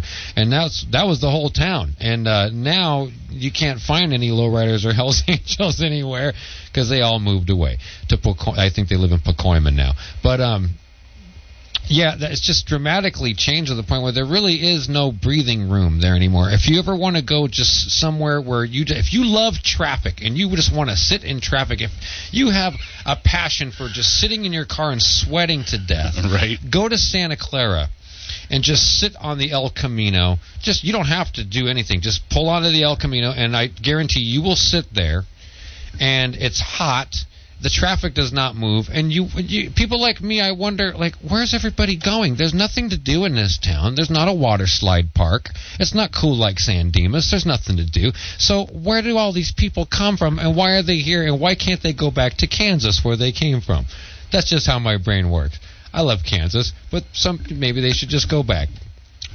It's technology, right? It's Google changing everything. And what's amazing is they bring a lot of people in that are very, very computer smart. They're very computer smart. They'll fix the crap out of your laptop, but put them behind the wheel of a car and see how smart they are. See, they're not that smart. People that work on computers, they're brilliant until they get behind the wheel of a car. Then all rational thought goes right out the left ear. It just goes right out the window. And I find that amazing. I think that's amazing that there's such a fine line between being clever and being stupid. There's a very fine line right there. So that's a lot of the folks that do work for Google. They're not that bright, and I'll give you an example. The whole Google building that's in downtown San Jose now is made out of glass. But the people that work there forget this, and so they continually run into the glass with their face. Yeah, I've heard about that. Because they think that there's something on the phone more interesting to look at than walking in a straight line and not running into a glass. Well, you know that's true, right? Right. Up in I guess Cupertino, that's what it was. There's major injuries. And like 3 or 4 janitors, right? So they're running around to try to clean this place as fast as they can. These windows are so clean. Bam! Right, and then they have to mop up a gallon of blood. Right. And so welcome to Google, folks. And so that must look pretty cool. That must be an impressive building on the inside. I have not seen it. I remember the original Google. What was it, Google or Apple? I used to work in Cupertino back in the 90s, and where Google is now, there was nothing there. That was all orchard, too. That was like one of the last open fields in the city of Cupertino when I worked there. There was a little small shopping center across the street from there that's now gone. I recently found out. I drove by and went, where's that place I used to work at? Oh, it's Google now. Okay. Well, that was all open fields, and now it's a huge campus now over there. And Google pretty much owns everything now. The world is Google, and Google is the world now. They own, like you were talking about the search engines, where if you go to... if you try to use another search engine like what was it, Firefox or something like that, it automatically goes back. Yahoo. If you get on Yahoo and you try to search something, it automatically goes to Google for your information. So Google does own everything, including a lot of land. The downtown San Jose thing that's going on right now, where they want, is that still going on? Where they want to build over near Diridon Station, they want to build. Really controversial. Right. There's been protests over a lot of folks don't want this going on there because it's going to bring more mayhem into the neighborhood. Look what happened to Mountain View. That's what they're saying. Right, and so the computer companies. I think it's great. I think it's fantastic that people are getting, that they have jobs and that they have a good future and a good company to work for. But it does. I think that sometimes it does hurt the neighborhoods surrounding it. It could hurt because it brings in a lot of. Where there used to be peace, now there's mayhem everywhere. Santa Clara is a good example of it. I remember that town was pretty mellow back in the 90s. Now it's just a train wreck. Traffic is so bad everywhere. And so that's what I fear for like towns like Morgan Hill. I just don't want it to turn into that. A lot of the people that have lived in Morgan Hill their whole lives, they reject all of this that's going on. All the building and all the new businesses that are coming down there, all the new restaurants and the unnecessary this and the mom and pops are starting to be pushed out in favor of more expensive type of like restaurants and establishments. They're being pushed out by these expensive, more bigger companies. It's that place that it's called the Opa. The restaurant that's over in Campbell, they're opening a brand new one in downtown Morgan Hill for no reason. There's really no reason to open one more restaurant where it costs me $150 to go in and grab a sandwich. Well, there's people there that have that money to spend, and that's why. But I'm not one of them. I know. Pleasanton was the same way. If I bought a sandwich for $150, I'm not buying a sandwich for 2 weeks after that. That was my sandwich. So but they don't care about affordable housing because there's no profit. There's a lot of greed going on. It's mostly greed. That's just what I see. It's greed and money, right? So they got so much money that an $8 glass of lemonade is no big deal. Well, sure. Right? They've got so much money. When I wrote on the Flight 1080 Facebook page, I said, you should mellow out and go grab yourself an $8 glass of lemonade. $8 for a glass of lemonade, and which sounds absurd, and it is. But if you got so much money that you have no idea that is absurd, how do you blame them? Right? I don't. If I'm going to sell a glass of $8 lemonade, I'm going to make sure it's quality lemonade processed powder like Country Time, because that's really that's the real stuff. More bang for your buck right there. I mean, no seeds. Yeah, you just how hard it is. Crystal Light. I'll just snort the stuff. I was going to say it's too hard to snort a real lemon, right? So you just go for the Country Time. Roll up a $1 bill and go to town. 479-1080. Let's see who's up first. Calling from Santa Cruz. You're in the air. Hey guys, I keep waiting for the comedy, but doesn't seem like we're going to get to it today. But no, sir, there's nothing funny. This is KSCO. It's all politics and anger. Don't you listen to this station all day and listen to... DNA, is that you? If Sunshine was here, I purposely don't listen all day. I listen to Dave because Dave's sometimes occasionally makes you laugh. I know. He's the coolest. But anyways, I thought maybe I could help you. All right. Maybe turn the plane around a little bit to the humorous side. So, do you guys watch the World Cup at all? No. The World Cup soccer? What's that? Oh, yeah. You know what? I think you got 3 no's here. Oh, yeah. I'd rather be dead than watch soccer, but go ahead, Okay, well, Croatia was in it. Did you see the Croatian president? Yeah, because my drummer's Croatian, and he didn't shut up about it for the last 2 weeks, but yeah. So did you see the Croatian president? Oh, yes, I did. Have you seen the Croatian president? Any of you guys? Dave, have you seen the Croatian president? No, I didn't even know that one. I'll tell you, this is funny, right? So last night we were looking for... Because the Croatian president is a mix between Raquel Welch and Bo Derek. Oh. And she's got pictures to back it up. And she's the president of Croatia. What? So I went to Google it, and I hit president, and I was going to put of Croatia. But before I did, it went automatically to of Croatia was the first choice. And the second choice was President Trump. So more people are searching online for the president of Croatia than Trump. Now, we're looking at it right now. We're looking at it right now. Yeah, look at it now. Yeah. Well, it doesn't sound like they're interested in her accomplishments. Well, she's not hard on the eyes like Trump, like Elvis over there. When you see Trump next to her, it is the most. He looks like the biggest pervert. They have a picture of them together. Yeah, I can see why. Yeah. Wow. But I just found it hilarious that if you search and you just put in the word president, it goes to her before Trump. So that means everybody must be taking a look at that. I find that funny. That is great. Thank you for the call, too. Yeah, 4719. You know what? He reminds me of a story that I have here. This is in today's headlines. I found this on NPR. Rising seas could cause problems for internet infrastructure. Right, so here in California, especially in California, we use a lot of fiber optic cables. Oh, yeah. Which are water resistant. And given that the sea levels are rising, we are anticipating, or they are anticipating, complications with internet service. Oh, right. So some of our internet service could be disrupted for hours, days, months. Maybe something will be done. Oh yeah, right. People got to have their Pornhub, so I don't know what's So that's what I was thinking too. That's what I was thinking. How am I going to get my porn? Right? These maniacs that watch that all day long. So I searched for the top 10 websites. Oh boy, the top 10 searches in Google. Guess what they are? Kenny Thomas and the SouthernBaptist.com, KSCO.com. Neither one of us is anywhere near there. They are all porn sites. Oh, that's awful. Every single one of them. Really? Yes. Yeah.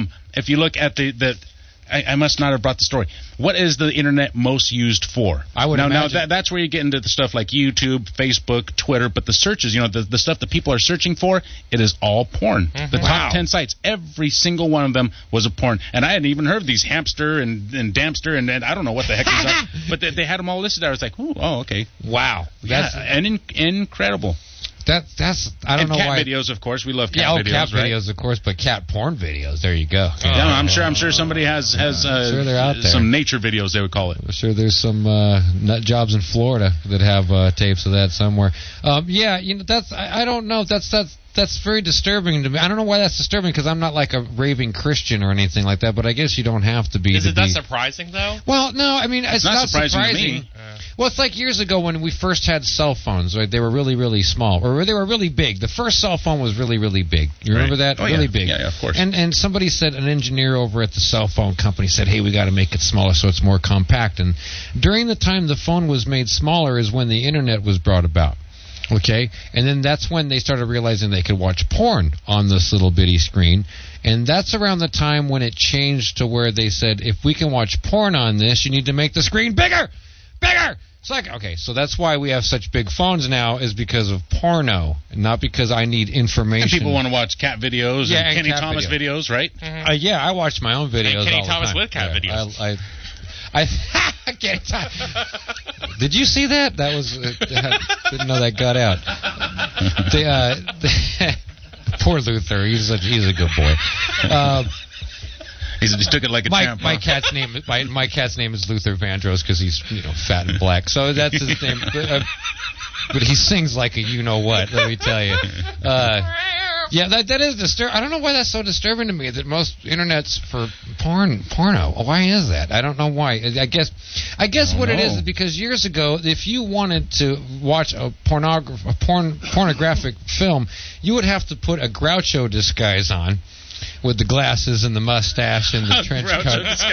And walk to the back of the video store? You act like old Groucho Marx, like when he was old, and you go, excuse me, I'd like to work on a kids ourselves in porno. Do you guys got duck soup laying around by any chance? Or night at the opera? Or maybe it was when I worked years ago, I worked with Harpo Marx, and we made a porno with Margaret Hamilton. And it was called A Night at the Opera. And, so now you used to have to wear a disguise to go into these places, and now they really don't exist anymore. That's where it's a free-for-all now. It's at your fingertips. Wait, I think, stores like the one down on the corner here, there's stores where you see people walk right in. And there's a store on the corner over here? Yeah. Well, I didn't notice. Well, see, I don't notice that. You didn't notice. No, I was at Betty Burger. The girls... Well, it's right next to it, almost. It is, really? I was at walking distance from Betty Burger. After a while, they all just blend together. Yeah, grab a Betty next time we're over and then go over to the porno shop with our Betty basic I don't know if Betty burger. would approve. No. That is how it's changed, though, over the years, because now it's at your fingertips now. Now everything's accessible. Yeah, instant. The information age is definitely here. We've been through the atomic age, great the plastic time, dude. age. It is a fantastic time. It's a fantastic time to be alive. I think it's also kind of scary at the same time, because I still hark back to when I was a kid and I'd get on my bike and ride, and I had no interest in being on a computer all day because they didn't exist back then. So, times have definitely changed since 1980, where now that's what controls everybody now. I think a lot of people forget about trees and dirt and sand and birds and rocks and bugs, and a lot of people forget about that stuff, and they're just kind of lost in their phone. The porno thing to me is kind of bothersome, because I think there's a whole lot more out there to... I think people forget how to just love each other or something, and it's all... Did they ever know? I don't know, but it's like, well, yeah, of course they did. Of course people love each other, man. But I don't know about that. Well, I mean, look at the divorce rate. When this is what you focus on more than anything, and this is your whole existence for life, or what you wake up and you can't wait to do is to go look at a porno, there's something wrong with you, man. You need some love in your life, and you need a hug. Okay, if that's all you do, it's okay to.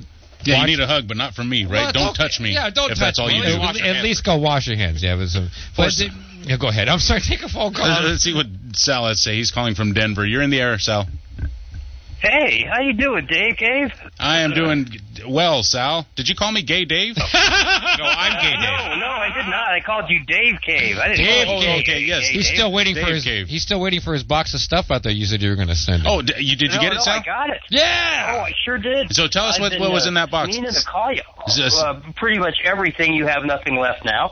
But this wonderful. Now let's just start with the tote bag. I know we don't have a lot of time here, but Port Authority. Did anybody know Port Authority made tote bags? I didn't know that. I did not know that. That is wild. Beautiful bags. Oh my God! Well, this is a tote bag you can actually wash if you need to. It's not like those junky ones they give you at some other place that some other radio station. Yeah, like fall apart. My iHeart tote bag's a piece of crap. Yeah.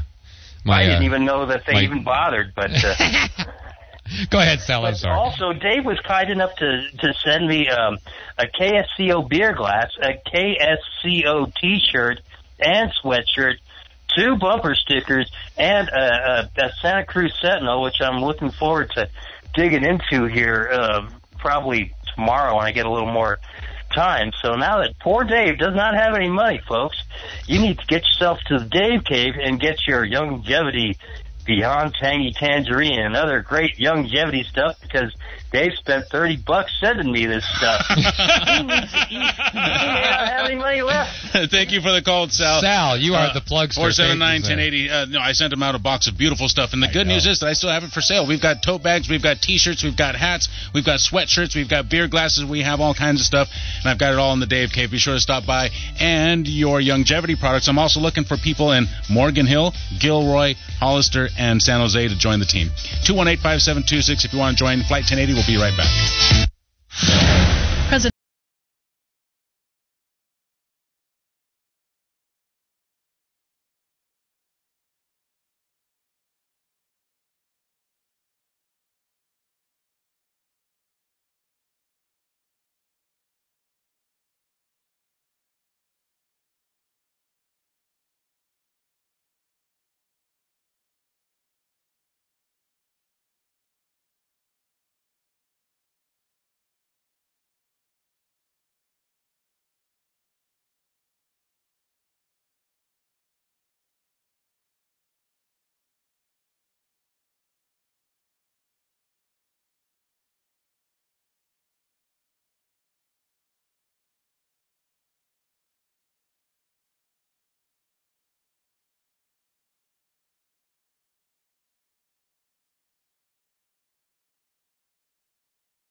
vehicle.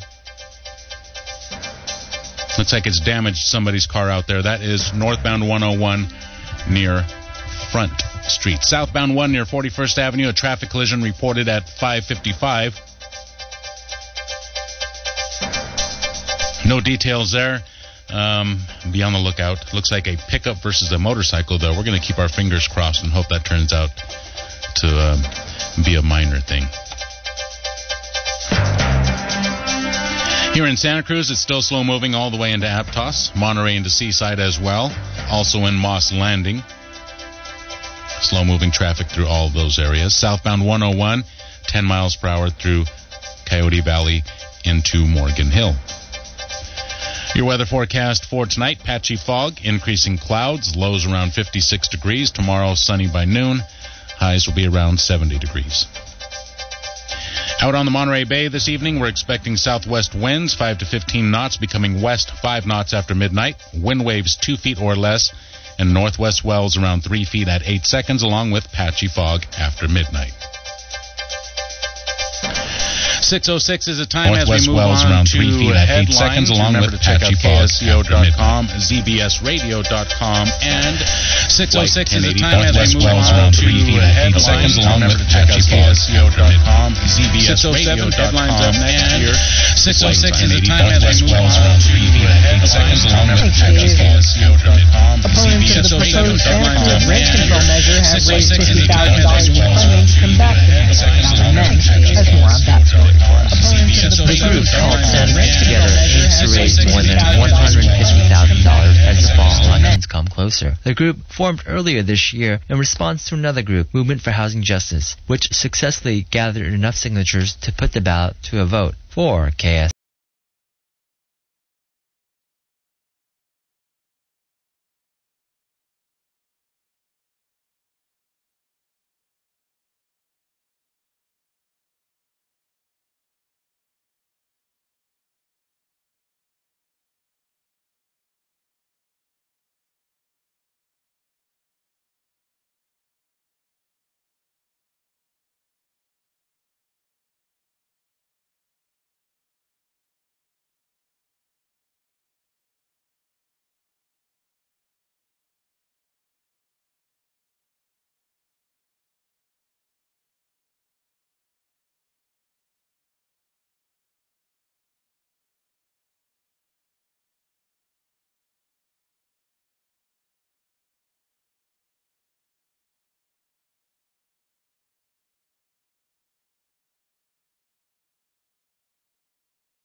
listening to AM 1080 KSCO Santa Cruz. It is 6:13. We want to welcome you on board. If you want to join us, 831-479-1080 is the number. 218-5726 with your text messages.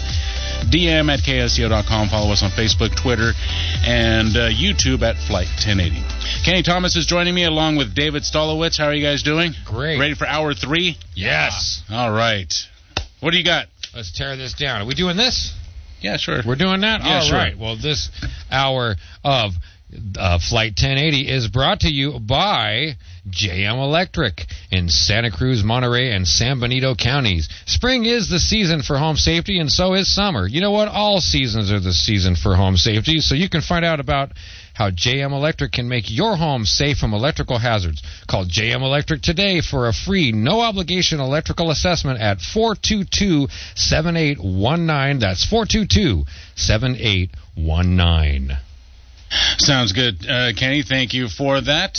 Let's see. How about this? A widespread investigation. I don't know if this is anything worth talking about. A widespread investigation into all Mother Teresa charity-run shelters was underway in India on Tuesday after the stunning arrest of a shelter worker and a nun who had allegedly sold a baby. 9 babies were sold by this group, Missionaries of Charity, that was started by Mother Teresa. 9 babies stolen and sold. They got this one back, so I guess it's only technically 8 babies. How much were the babies going for? $150. That's a pretty good deal. Actually, no, $1,700 and $1,700. Oh, that's a little. That's a little. Bulk. You get a buy. How many babies can I get for $2,000? You know. So they returned the babies. Were they were faulty? I don't know if they were faulty. They had a receipt, I hope. So this lady, the social worker or whoever that was there, sold this couple a baby for $1,700. After she found out that they were investigating what was going on, she called the couple back and said, "Hey, bring the baby back. We got to sign some paperwork and all that." They bring the baby back. She takes the baby from the couple. After she found out that they were investigating what was going on. So now the couple is upset. They call the cops, and this whole thing has been unraveled. Oh, my God. Is that here in the United States? No, this is in India. And keeps the money on. There's a lot of control over there. Mother Teresa, she passed away a few years back. She did, yes. She's like 200 years old, right? At the time, yes. Yeah. Well, I'm imagining she wouldn't be too stoked to hear about what's going on with her charity. She would be very, very upset. Yeah, she would be evil Mother Teresa. Well, I don't know. Maybe she'd be forgiving. Satanic, evil Mother Teresa of the devil. Bela Lugosi right there for you with the traffic.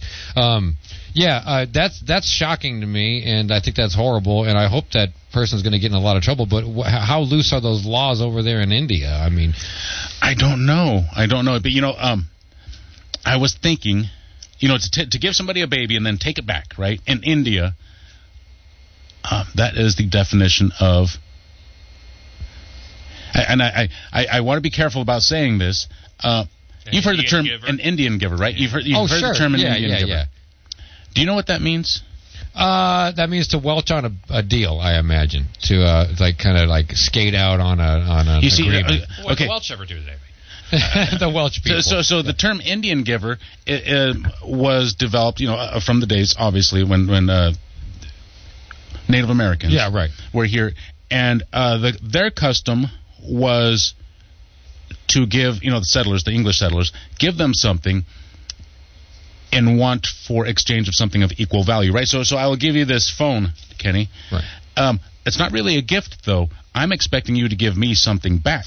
Right. That was their culture, right? So when the white guy came here, you give somebody a gift, it's their gift. There's no strings tied to it, right? Well, that's not the way the Indian culture worked. So there was this misunderstanding, and it came about as a bad term, right? An Indian giver. But it's a misunderstanding. So people who use it as a bad term don't quite get that they're basing it on a misinterpretation. Right, kind of where it originally comes from. Right. Yeah. And so to me, I always thought that Indian giver meant that you gave somebody something and took it back the way the white guys, the white man.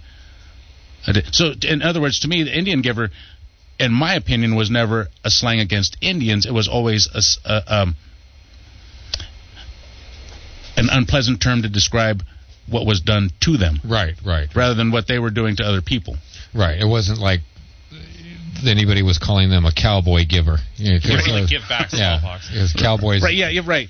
And so I thought that was interesting. And again, Indian giver. What does that mean? So I actually went and did some research into what it means, and it was really interesting. Right. I thought it was interesting. That is interesting. The origins of the term Indian giver, and it's not used too much anymore. It was used a lot when I was younger. Right. Yeah. Oh yeah. I used to hear that all the time back in the 70s. It went through several changes. It was also used in the 60s and 70s to describe divorce tactics or divorce proceedings. So if somebody, a wife, leaving a divorce, she would be suing for alimony and say, "Hey, you can't be an Indian giver. You owe me something, right?" Right. He's an Indian giver. He doesn't want to give me money, and I don't know how the hell that came to be. But it's changed. The definition of that term has changed over the years, and I don't know what it means now. I don't hear people using it too much anymore. Now I think it's kind of a hot button kind of term. Well, it might be. Yeah, pretty. I'm certain it's. But now that we're talking about actual Indians, it's come full circle and become totally ironic.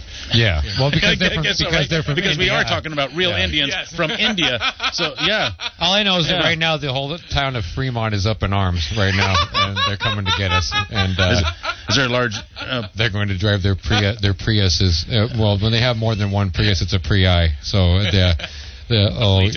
Oh yes, that's right, buddy. We're coming to get you. That's right, friend. You're in big trouble now. Is there a lot of Indians up there? That's the whole entire city. Yeah, Sunnyvale too. Sunnyvale and Fremont, a huge. When I went to San Jose, I noticed a lot of Indians over there too. Oh yeah, huge Indian. Now curry's a little rough on my stomach, so I try to steer clear of the curry places. But I don't care for his comedy. Yeah, and Jeremy Curry, that's not nice. He's happy you're mentioning him though. Because he hasn't gotten much since KGO went under. He's kind of lost his gig over there.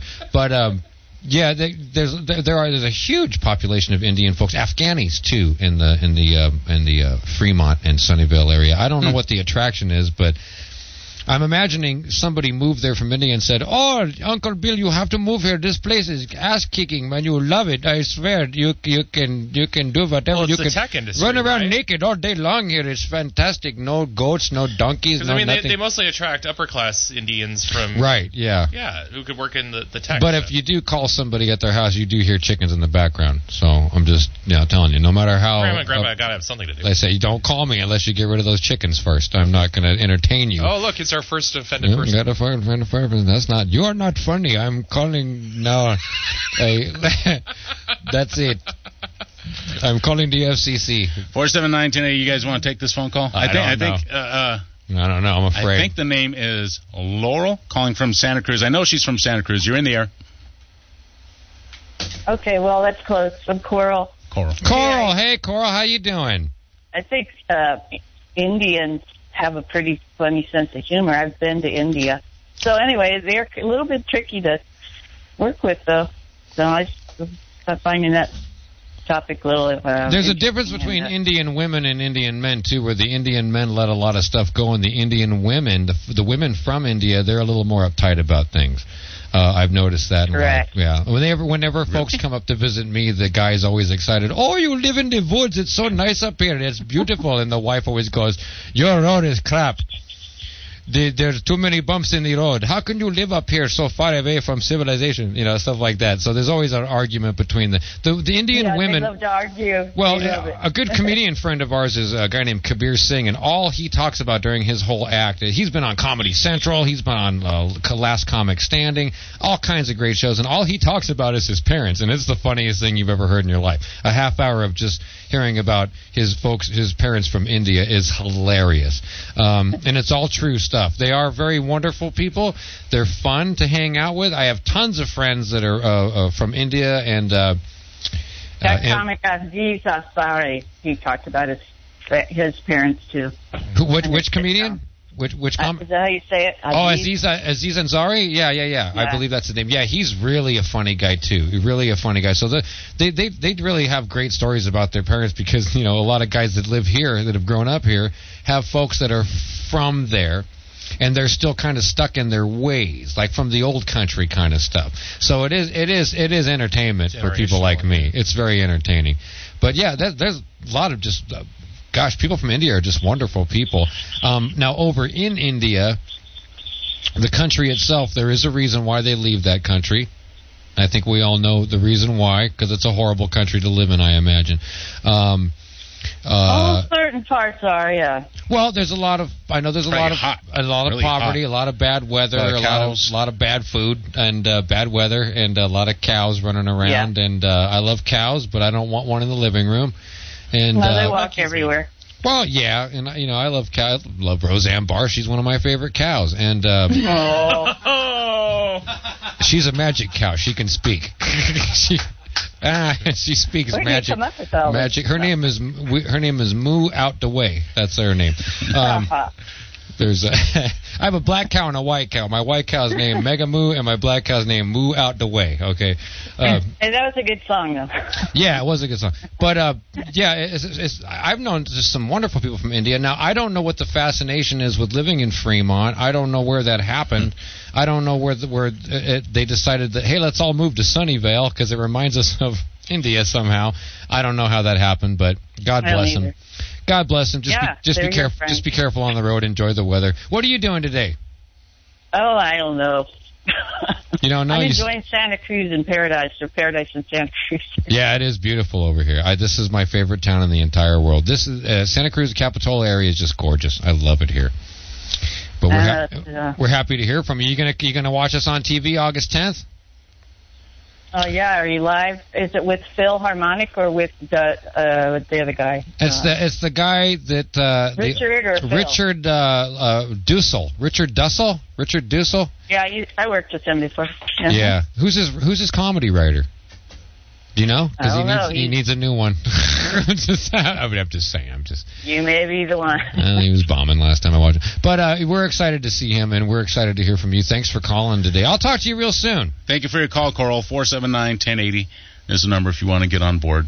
So you have a TV event coming up? Yeah, we're going to be on TV on a show called Look Mom, I'm on TV. It's on local Comcast 27 and Charter 73. Now, who's going to be on TV? Oh, me and the band. Kenny Thomas and the Southern Baptists. We're going to be doing a whole hour-long thing. We might come down and do Neil Pearlberg's show, too. Our local radio show that he does, because he has a lot of local bands on. Last week he had on my friends from a band called Sound Reasoning. They were in last week. You had on friends of mine from Homebrew. I was supposed to play that gig with those guys, and I had to back out because my bandmates are actually in another band, and they were scheduled that night to play, so we had to duck out of that one. But that was great to hear Homebrew on the show. But that's what we're going to be doing August 10th. And then we're playing Hollister August 25th at a place called the Ale House. And that's with our friends James Perry and Shan Walton, and the band NME are going to be there also. So that'll be a really fun show. And working on stuff for September right now. I'm sure we're going to be over here a lot in September. We love playing in the Santa Cruz area.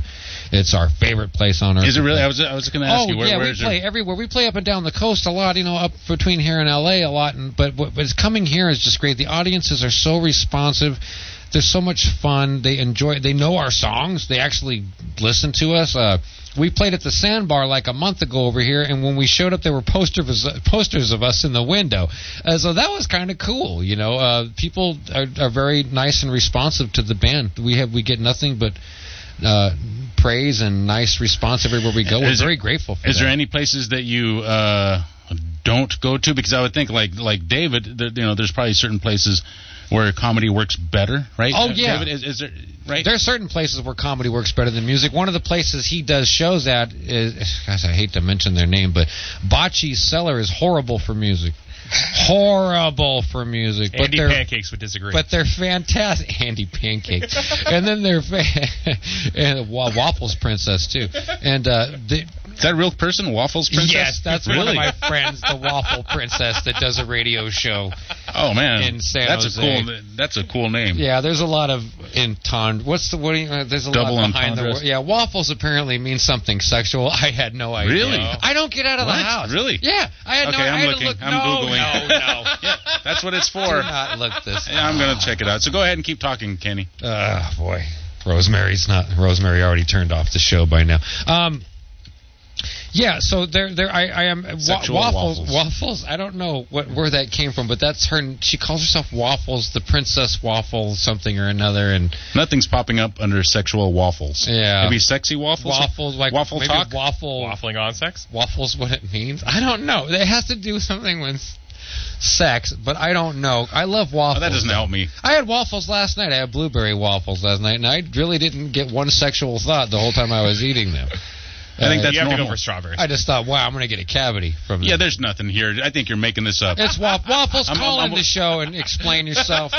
I know you're listening because you got nothing going on. I know you're sitting there in front of the radio. Okay, so I got distracted by this whole sex and waffle thing. So what were we talking about? We're talking about bad places to play. Oh, bad places to play are like bocces and what makes let's not talk about bocces, but let's just talk. Horrible. Is that what it is? Is it that different? Well, there are places. Do they pay you guys? Yeah, we get paid for shows, but the places that like I would get upset about is like if we did play a place and we worked real hard and we don't get much money. I have 7 guys in my band. I all have. Yeah, that's got to be tough. Yeah, man. so I have to make sure everybody gets paid for these gigs that we do. The only time I would say that we would not come back to a venue is if we felt insulted by the venue itself, or maybe not so much. Audiences don't bother me, but if we felt insulted by the venue owner or the venue management or the staff, stuff like that kind of. Is that waffles? Well, I got the definition of waffle. You call they get the definition of waffle. Ricochet and call it. Is no. It is also the subject of the best song in the world. Do you like waffles? A slang word meaning. Oh yeah, we can't. Virginia. I'll say Virginia. Virginia, a second common. Yeah, I think we're gonna skip. Wow. Wait. Yeah. Wow, this is nasty. Sorry, yeah. That's what she calls herself. That's what she calls herself. That's her radio name. That's her radio name because they do a podcast. Well, you gotta get her to call in. Yeah, you know what? What do we got? We got the break. Yeah, we do have a break coming up. I'll try to get all of her. Have her call in. All right, that sounds like a good idea, Kenny. 479-1080, 218-5726. We're gonna break. We'll take a few minutes and we'll be back on the.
KSCO.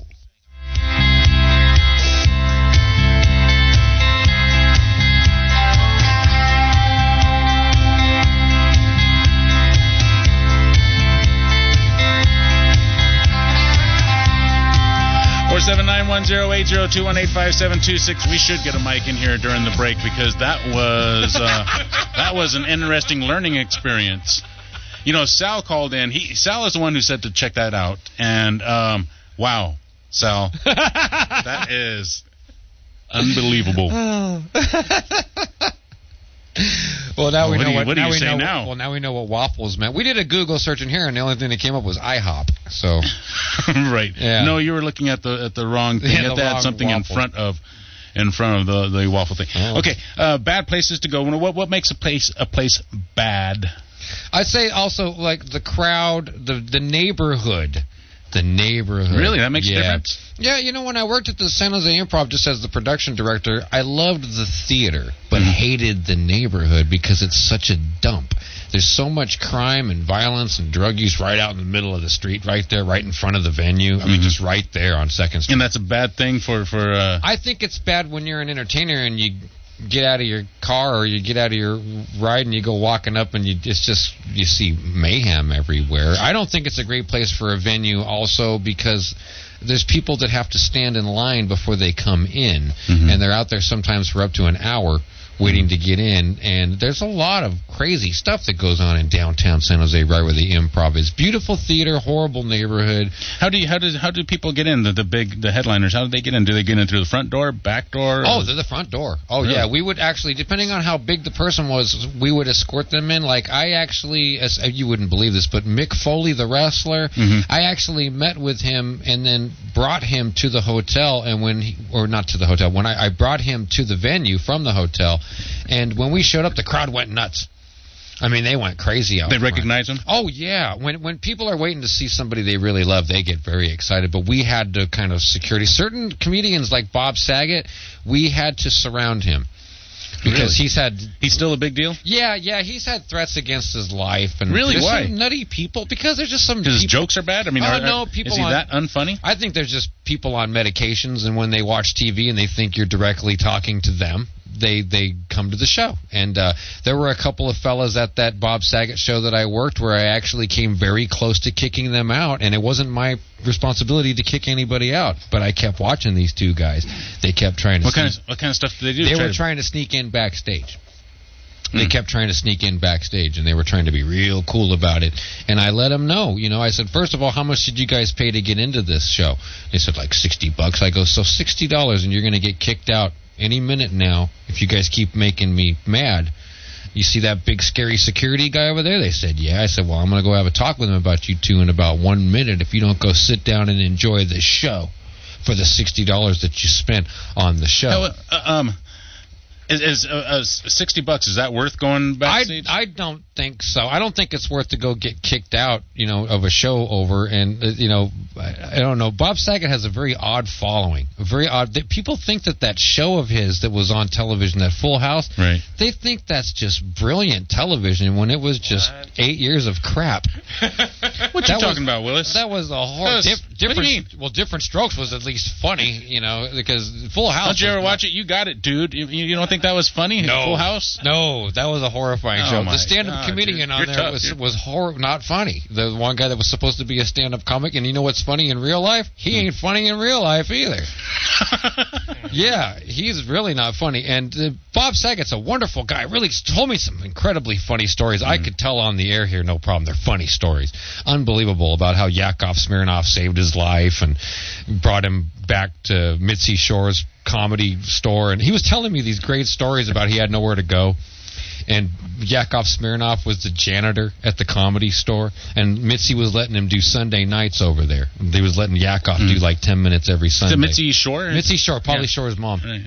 She was letting Yakov do 10 minutes every Sunday night so he could work out some comedy. He was the janitor there. And Bob Saget lost his house. He was living out in Riverside. He was having a heck of a time making rent and surviving, doing stand-up comedy a couple nights a week. So Yakov came out with his own money, rented a U-Haul truck, picked up Bob, and brought him back to Hollywood. And he moved in with Yakov. Yakov invited Bob to move in with him, and they were sharing an apartment. This is honest to God true, right? And he said, this doesn't leave this room, but don't tell me a story, okay? And then ask me not to, don't leave the room with it, because this is fascinating to me. They came back to Hollywood, and they shared an apartment with Vanna White. Before Vanna White was a household name.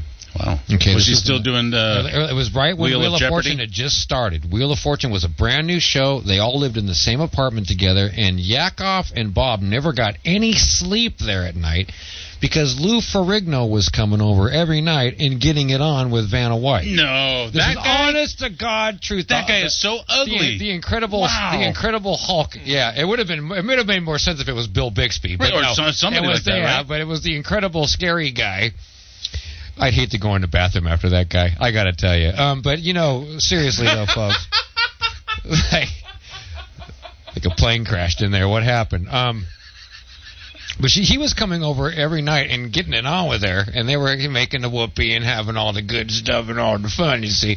And that was keeping Bob and Yakov up at night. And so that's his fondest memory of living with Yakov. Wow. And then he said, this doesn't leave the room. I said, oh, no, of course I'll just go say it on the air. Oh, no, I'll just go over to KSCO. And whenever I think of Bob Saget, I think of there's one guy that I know went to go see him. The guy's a total fan of comedy. I mean, just absolutely knows comedy. And he went to go see him, and he was disappointed and kind of sad that Bob Saget's routine had gotten so vulgar. And it got like to be obviously vulgar. Like he was trying to distance himself from the Full House days, saying, hey, that was for kids. Now I'm a grown-up. F this and F that and pooty potty. Right.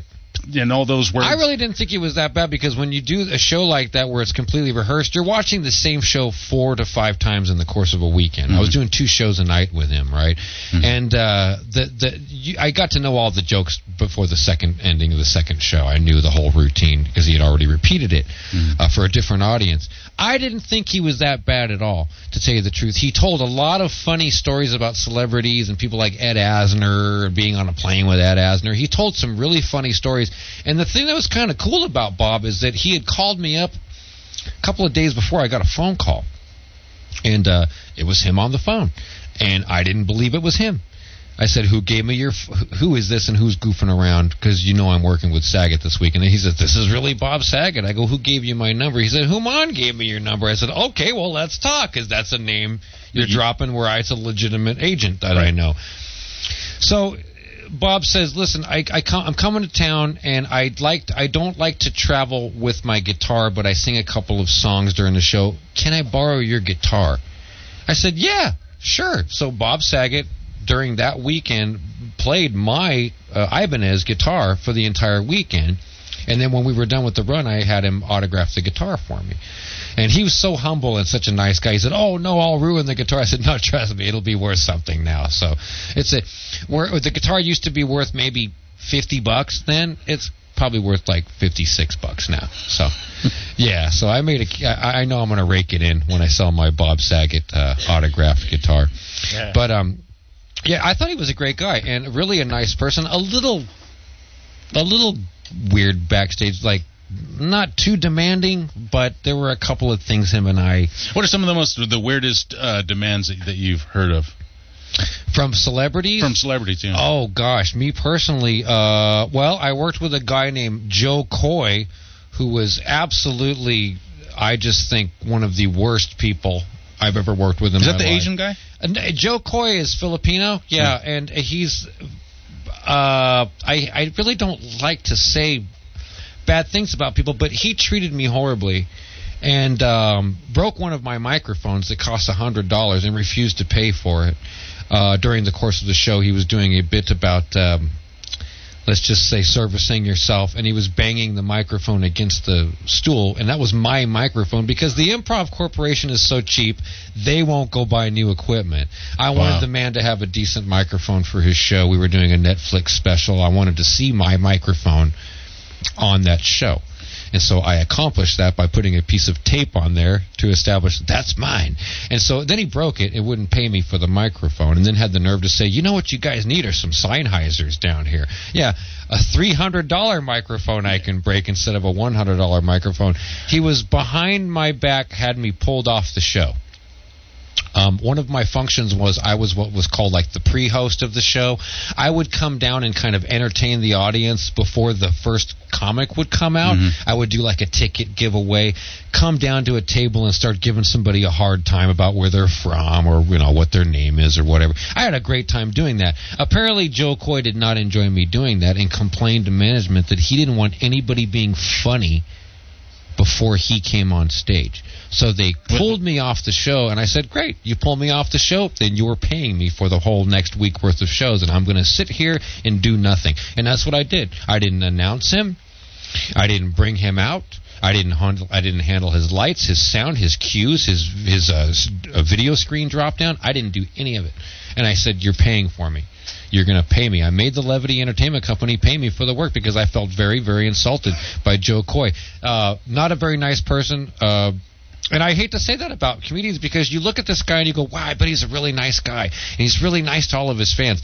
He's very nice to all of his fans. He's horrible to people that work for him. I have a photographer friend of mine that he brought to the show that lives in Morgan Hill that came to do a weekend full of photography for Mr. Coy with the promise of he was going to give him $1,000 at the end of the run. My friend never got anything from Joe Coy. He was cheated out of the money after he received the pictures.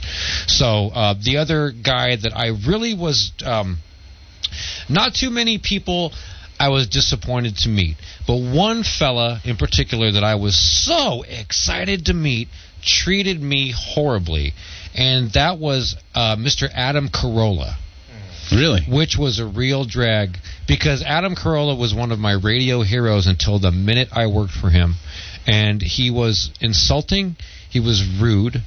And you couldn't tell that? You had no idea that he was going to be insulting and rude? He always strikes me as insulting and rude. Well, all the years on the radio, I always just kind of thought he was just like, kind of a goofy guy, just having a good time, and hey, whatever, man. I just thought he was kind of a more laid-back dude.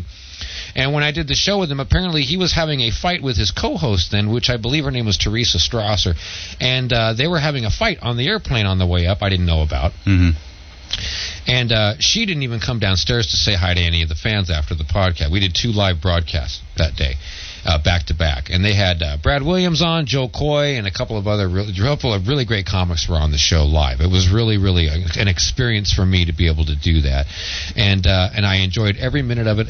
And everybody on his show is fantastic. Bald Brian, everybody that runs the show, they're great. But he just he acts like he would rather be doing anything else than doing his radio show, and especially in front of a live audience. He acted like that was putting him out to no end. Like he just would have rather been golfing. Well, maybe you just need to cut him some slack. I mean, David, you've probably I don't know how many shows you've done, but isn't there sometimes when you go out there and you don't want to do this, man? So it's kind of part acting, right? You have to act to be into it, or no? Are you always excited at every show? No, I'm not. But I'm trying to back off this point.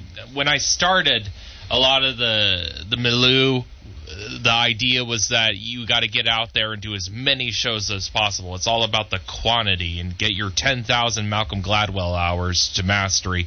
But now I don't believe it anymore. There's time where you need to refill the well and just take a break. And if I feel like I'm not going to be funny, I'm not well prepared, and I'm just going to be in a bad mood, I mean, what am I going to bring? So that's a good point, because I feel the same way about my music. How do you avoid that, though? If you already have a gig and David Stolowitz is going to appear, and you had a crappy day because you're fighting with your co-host or something equivalent. Well, right? if it's a showcase that I've been preparing for like a month, then then I'm just going to have to tough it up. Is there a trick? Is there a trick to get you into a better mood, or to make you forget about whoever is causing this grief? Or meditation helps. Meditation? Yeah. And you really sit there and breathe, or do you breathe in smoke, or you drink in oxygen? Or trying to do less smoking these days, but centering. It's like, you ever see those Japanese blow-up dolls where you punch them and then they go back and come. Is that right what you're back supposed to do with them? Blow-up dolls? I've been doing the wrong thing. Oh, you're thinking of different dolls. Yes, that's a Japanese. You're talking like the little boppum rope, little boppum. Yeah, things, right? You punch them and they bounce back. Yeah, they're actually they're made in memory of a Zen master that brought Buddhism to China from India. Mm-hmm. Yeah, so the idea is that you can recover from whatever is happening everything to you. And I find if I take a moment and find the Buddha inside, then I get a little bit of peace, and it's just enough to get by sometimes. How do you deal with I don't know, maybe you get bored of your routine? Because you're talking about Bob Saget doing the same routine 4, 5, 6 times a week, right? Yeah. That must be hard. I don't think I'm successful enough to get bored with my routine. So you do them often, not so often that you still have excitement for these routines. Well, I'm still at a point where I'm writing so much that I will never use all my material in one shot. I think the longest set I ever did was 40 minutes at the Art Boutique in San Jose. Damn, 40 minutes. Yeah, and that's a long set for Art Boutique. It is a long set, but it was a great night, actually. We were doing a movie night. We didn't get a great turnout, but I got an opportunity to do it, and my friends there, the Vados, they're like a second family. They're very supportive, and when I do have enough material for an album, I'm going to record there. Nice. Yeah. So, what would you like people, if you can give them a tip to make them a better audience member or to be more supportive? What would you? Heckling doesn't help. I mean, yeah, we all loved the Muppets and those old men up in the corner, but you're not contributing anything to the show. And people honestly think, like, well, I'm just doing my job, you know? Right. There are people that don't know when to laugh, shut up, laugh, and shut up. There are people that do not know how that works. At the same time, there are also comedians who are hypersensitive about it, and that doesn't help. That's another thing. I've worked with comedians that get really weirded out if they actually have people ejected. Everybody shut up and listen to my him and I have comedians that are mutual kind of, I guess, acquaintances. I roughly call them friends, but there's a reason why some of them are excelling in what they're doing, and there is a reason why a lot of them are not, because they don't apply themselves enough or they don't put themselves out there enough. We know a couple of comedians in particular that are absolutely hilarious, but in their personal dealings with people and their personal lives, their underhandedness is what has held them back, or their gossipiness, or whatever. And I admit I have that problem myself. I've really gotten in trouble over the first few years because I did that stuff. There are comedians that they don't get along with each other, or they pull gags on each other, or they rip each other off. It happens a lot, and this is why certain people, I can't say their names, that in San Jose or whatever, they're never going to go anywhere. They're going to still play Woodhams. They're still going to play the same little dump holes they've been playing for the last 4 years now. The Improv Corporation has backed off on doing a lot of local shows, so that theater is gone now. That was a 400-seat theater for these guys, and that was their goal, was to be on that stage. Now they don't have a goal anymore to be on that stage anymore because Levity Entertainment pulled all the local shows, from what I'm hearing. What are some of the things that you should avoid, David? What if there's somebody who's thinking about doing what you do, or thinking about doing stand-up comedy? What would you warn them? Yeah, things to avoid and things to maybe pay attention to and encourage. Things to avoid being cruel. It's easy to do. You can get on a power trip, especially if you're killing. But even if it's just one person in the audience that you devastate, they're going to remember you for it. And it is very personal, because with music, it can be going on in the background, even if it's excellent. But comedy, you're always engaging people, even if you're not talking to them directly. And you're pressing the buttons. You're dealing with the issues in their lives and stuff. So another thing, I really think that everybody can succeed. So I share Kenny's frustration with local talent getting locked out of a lot of the corporate gigs. When I first started in the open mic scene, I wanted everybody to kill. And as time went by and we got more concerned with fame and money and opportunities and who's with who, it took a lot of fun out of the dream. And I've had to reorient and check my priorities. One of the things is, I went up at the San Francisco Punchline the other month, which was a dream for me. I only did a hot 4, and I killed. And then afterwards, I talked to the manager, and I got nothing but bitterness, jealousy, and complaining about how going early 1 minute threw off the entire lineup and how I was so unprofessional. And it was really sad to me. There's always some kind of a brick wall, especially with comedians, where they have to deal with a lot of adversity, and they have to deal with a lot more than, I got 6 guys in my band. They're more reluctant to want to start trouble. And it's like comedians do have, we're disproportionately mentally ill. I mean, a lot of... Oh, there's something wrong with every one of you. Yeah. Oh, yeah. Well, I mean, where do you think this humor comes from? It comes from pain and suffering and grief. Yeah, and we misery. have to mine it and dig it and transmute it like alchemy. And that's not always a pretty process, and people don't get to see that part. They just get to see the finished product. We were talking on the way over here, you and I, about how many comedians we've known in the last few years that don't do it anymore. They all ducked out. They became discouraged. You just said something that I want to pick up on. And you said that people don't see how what you're doing, right? Like it's alchemy. You got to fine tune these things and tweak them. And there's so much that goes into and what they see is the final product. And they might judge you on your 4 minute. Is that what a hot 4 is? A 4 minute routine? Yes. Okay. So they're judging you on a hot 4, which might be good, might not. Mm-hmm. I don't know, but they don't get to see all the work and real effort and sweat and tears that hot 4 represents, right? They don't get to see. All they get to see is the hot 4. But damn, there was 4 months going into that. A master comedian. They don't want to deal with amateurs or journeymen because that's not nearly as entertaining. Mm-hmm. And I understand. Well, maybe it is. Maybe it isn't. I mean, maybe the problem is them, right? I mean, maybe. Yeah, it's like I still have major comedians I love and follow. Jim Gaffigan's a great inspiration to me. He's great. And he helps me want to be clean too. Mm-hmm. And then there's others that I love. He is clean, right? He does clean comedy for the most part. Yeah, he does. He's the clean comedian. That's his thing. But I also like a lot of the old dead ones from the 80s, like Hicks. And Hicks is great, man. My biggest influence actually was Alan Watts, and he wasn't even a comedian. He was a spiritual entertainer is what he called himself. But he used comedy to prove his points, and he drew from the whole Zen tradition, which teaches you to lighten up about religion, which is awesome. So I like doing that. I like bringing humor to religion, and a lot of people, that makes them even more uncomfortable than doing political humor. Mm-hmm. Are the religious people, are they kind of uptight, or do you find them to be receptive to jokes about religion? It depends on the person, I would say. From every denomination and background, some people are just like, "Oh, make fun of it all you want, we can take it," and other people are like, "No, I've done shows like with Griffin Daly, and I did a show together where this woman in the audience was just laughing, just dying until it came to the Catholic jokes. Yeah. And all of a sudden, that's her button. She was upset. Yeah. And he said, "Well, what's wrong?" She goes, "You're doing Catholic jokes." "Oh, but everything else was okay until we got around to you, though." Yeah, I feel the same way about gay jokes. It's hard to step back and be objective. 479-1080. You want to take another phone call? Oh, yeah. Steve, I believe, calling from Ben Lomond. You're in the air. Hey, Kenny, were you on Alex Bennett's show? Alex Bennett. I remember him. Wasn't he on... That was like Live 105 in San Francisco. Oh, God, dude, that was a long time ago, man. Wow. You got a great memory on you. I remember. I love that show. Yeah, Alex Bennett and I had a huge fist fight outside, and... Did you really? Oh, yeah. Yeah, he accused me of nailing the wife there, and I had to put that boy in his place. That was before Stern came in. Yeah, blew off on that. Yeah, I remember that was before Stern. You're going way back, man. Well, Alex Bennett claimed that he made Stern.